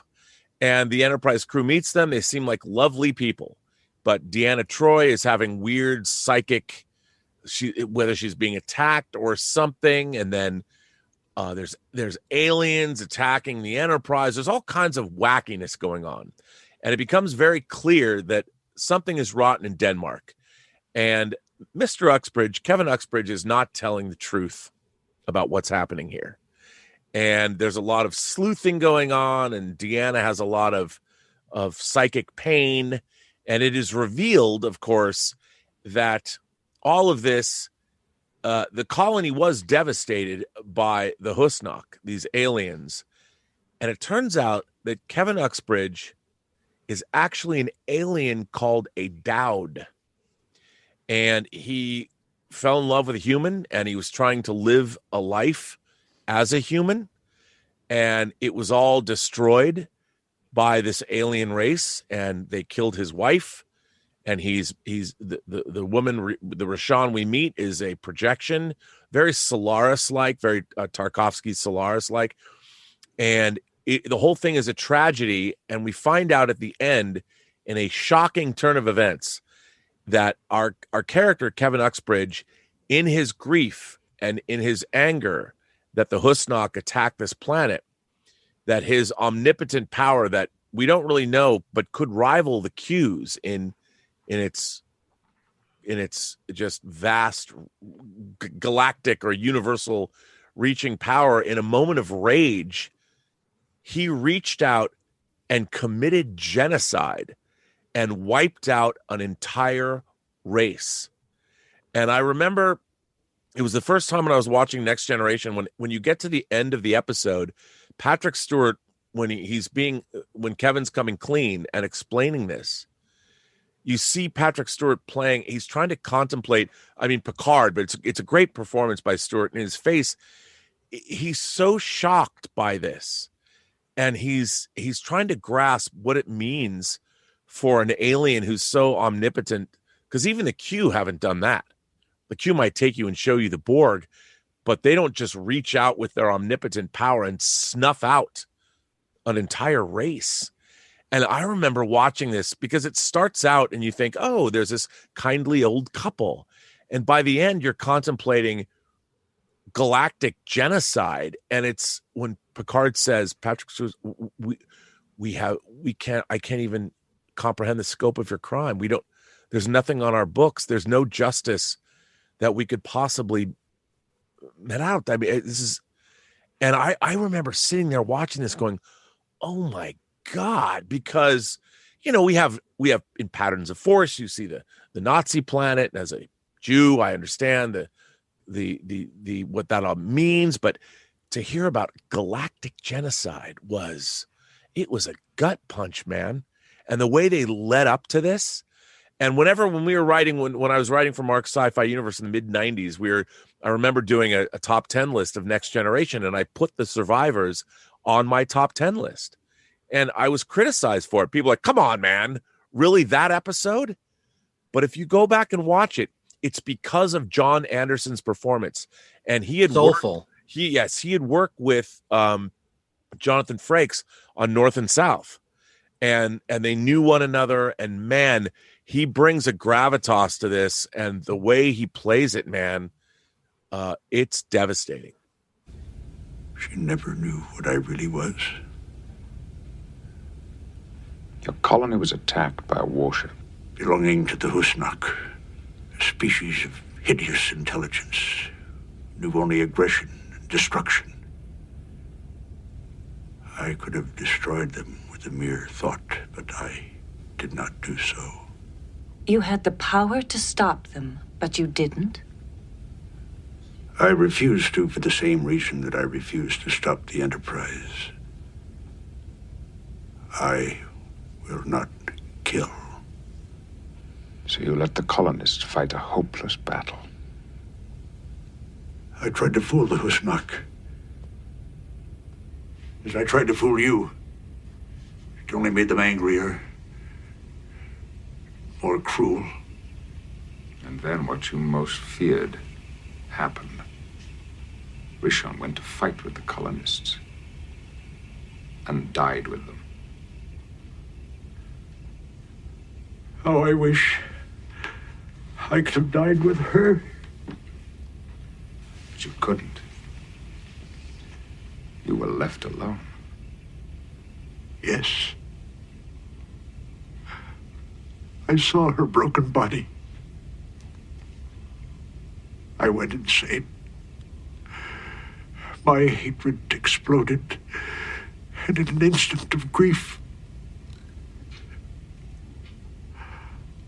I destroyed the Husnak. Why did you try to hide this from all of us? Was it out of guilt for not helping Rishon and the others when they were alive? No. You don't understand the scope of my crime. I didn't kill just one Husnak or 100 or 1,000. I killed them all. I think it's probably the most Twilight Zone-esque of any of the Next Generation episodes. We've talked about this episode on the show before. Obviously, it benefits from having a lot of location shooting. But at its heart, it really is that performance of John Anderson. And Patrick Stewart, who hadn't really been challenged a lot in those first 2 seasons, who's really getting some meaty stuff to play. Yeah. And I think that's why that episode works so well. And also, I think it's a cool mystery. And it's not a weird techno mystery. It's like a genuinely earned mystery that has a very satisfying ending. And I think that's why this episode has only improved with age. I hate to say it, we can't spend this much time on this episode. Sorry. It's a great episode, but we can't spend 10 minutes on everything because we're running out of time quickly. So I'm going to have to. We're not running out of time. No, we time is the fire in which we burn. Yeah, and we're burning through it like burning, crazy. Baby. We're burning the midnight oil. So I'm going to have to call an audible. The next episode and give us number 77. Also, Mr. Burnett. All right. This is actually 5 episodes rolled into one, but it's called Torchwood, Children of Earth. To me, this is one of the finest 5 hours of science fiction television ever. Torchwood as is the special countdown. Yeah, Torchwood was a spinoff from Doctor Who, obviously, with Captain Jack Harkness, an immortal human who comes back to Earth to run Torchwood, which is a clandestine organization created by the Queen of England to combat extraterrestrial and supernatural threats. This episode is the 3rd season of the show. It's 5 episodes long, and it's basically these aliens have come back to Earth, and they are demanding. I don't want to ruin it, but it's some of the most diabolical. I'm going to say it. Basically, what they want is children because they feed off of them. And we find out in the past that we collaborated and we gave these aliens kids to they smoke kids the way someone smokes a bowl of marijuana. These aliens smoke children. I always thought they were too wiggly and hard to like. Well, I think they taste better barbecued, honestly. The way that Euros Lyn directs these episodes, the threat and how the government turns on Torchwood, the relationships in this, it's beautifully directed. It's a Tom Clancy thriller meets science fiction meets horror. And when you find out the reveal, which I've already spoiled for you, it is just unbelievable. And Peter Capaldi, who winds up playing the Doctor later in Doctor Who, plays a British functionary who's trying to manage this situation. And it is dire. It is fascinating. It's like a great Bond film meets Tom Clancy, and it just blew me away. And the first time I saw this, I'd never seen Torchwood, ever. I'd never seen any of the episodes. I knew who Captain Jack was. I brought home the Blu-rays. I put in the first episode to watch it. It was 1 a.m. I had to watch all 5 episodes, and I went to work after like 3 hours of sleep. Amazing. Well, ending part 1 of our countdown is Ashley Miller with number 76, bringing us home for number 76 for the first part of our Inglorious Treksperts countdown. Ashley, what is number 76? Number 76 is an entry from a science fiction space opera from the I guess the late 90s, early aughts. A delightful show that was on the Sci-Fi Channel that I think like holds a special place in the hearts of many of the people who would listen to this podcast. Farscape, which was notable not just for its human characters, but its Jim Henson sponsored characters. It's like the damn show had Muppets, man, but it was awesome. It was just it had heart. It was very smart. It was sprawling. It was epic. It was kind of everything that you would want a show to be. It was like a streaming show, man. Like that's how you do it now, because everything was connected. And it was very simply about like a man from Earth, an astronaut from Earth, stuck out in space with a bunch of aliens he barely knows, just trying to figure out how the hell to get home while being pursued by the biggest a-hole in the universe, a guy named Scorpius. And in the episode, I didn't even say which episode we're talking about because I'm just that good.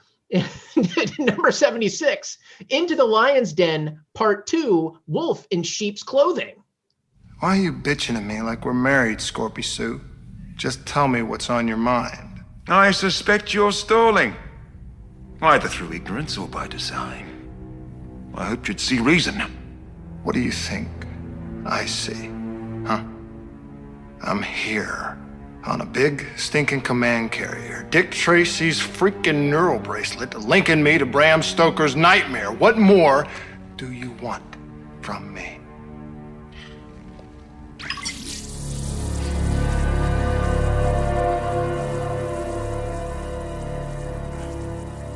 Cooperation.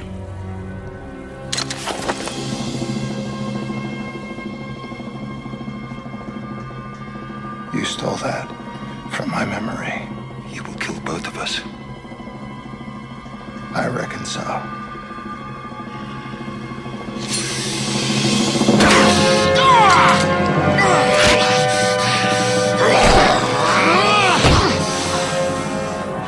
It took quite some effort to triangulate the stars from your planet. More to gain a visual confirmation. Get the hell off of me, you freak!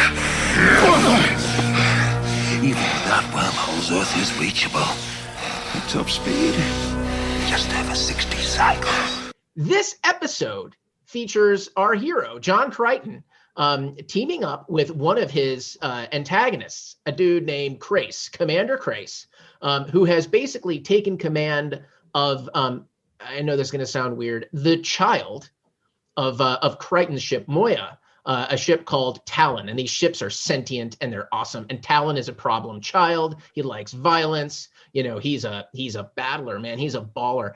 And what makes this episode great is very simply that this terrific antagonist, Crace, turns out to be a guy with depth, right? It turns out that he and Crichton have kind of forged an alliance of convenience. And at the end of this episode, I'm going to spoil everything, Crace and Talon sacrifice themselves to save Crichton and save the crew of Moya from Scorpius.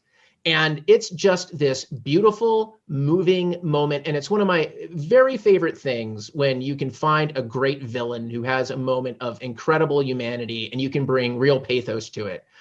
Just a terrific episode of just a truly fun, delightful show. Wow. Well, that is an incredible countdown so far and very surprising. There's been a notable dearth of Star Trek represented. I wonder if that'll change in part 2 as we count down from 75 on. But until then, I want to thank Robert Burnett, Ashley Miller, and of course, my co-host, Darren Doctorman, for joining us for the incredible holiday countdown. And we continue on our next episode with episode number 75. What will it be? Join us and find out on the next installment of Inglorious Treksperts Holiday Special, the 101 greatest sci-fi episodes of all time.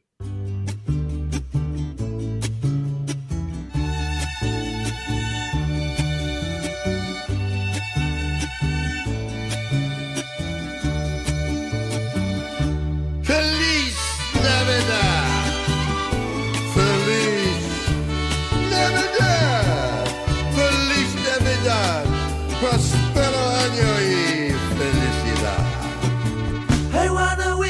a Merry Christmas. I wanna wish you a Merry Christmas. I wanna wish you a Merry Christmas from the bottom of my heart. Feliz Navidad. Feliz Navidad. Feliz Navidad. Prospero año y felicidad. I wanna wish you a Merry Christmas. I wanna wish you a Merry Christmas. I wanna wish you a Merry Christmas. I wish you a Merry Christmas from the bottom of my heart.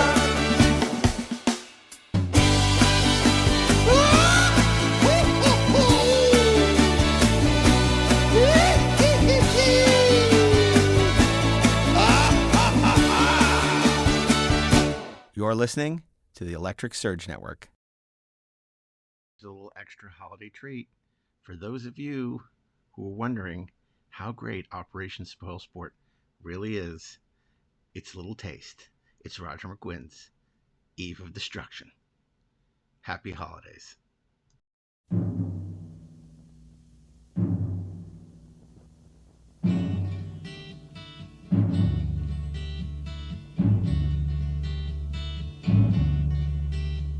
The Eastern world, it is exploding, violence flaring, bullets loading.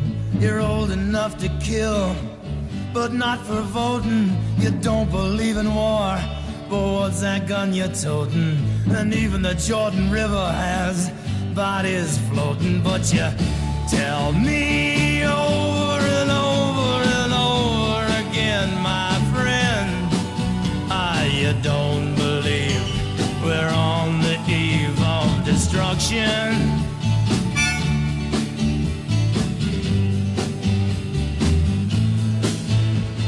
Don't you understand what I'm trying to say? Can't you feel the fears I'm feeling today? If the button is pushed, there's no running away.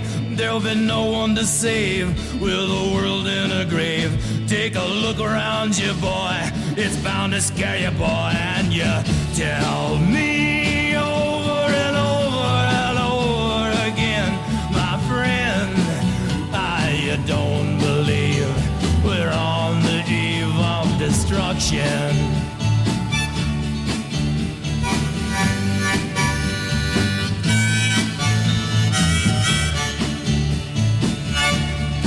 Yeah, my blood's so mad, feels like coagulating. I'm sitting here just contemplating. I can't twist the truth, it knows no regulation. Handful of senators don't pass legislation, and marches alone can't bring integration. When human respect is disintegrating, this whole crazy world is just too frustrating. And you tell me over and over and over again, my friend, you don't believe we're on the eve of destruction.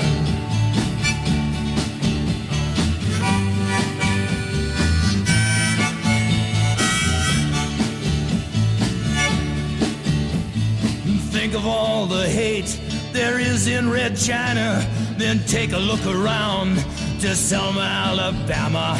You may leave here for 4 days in space, but when you return, it's the same old place.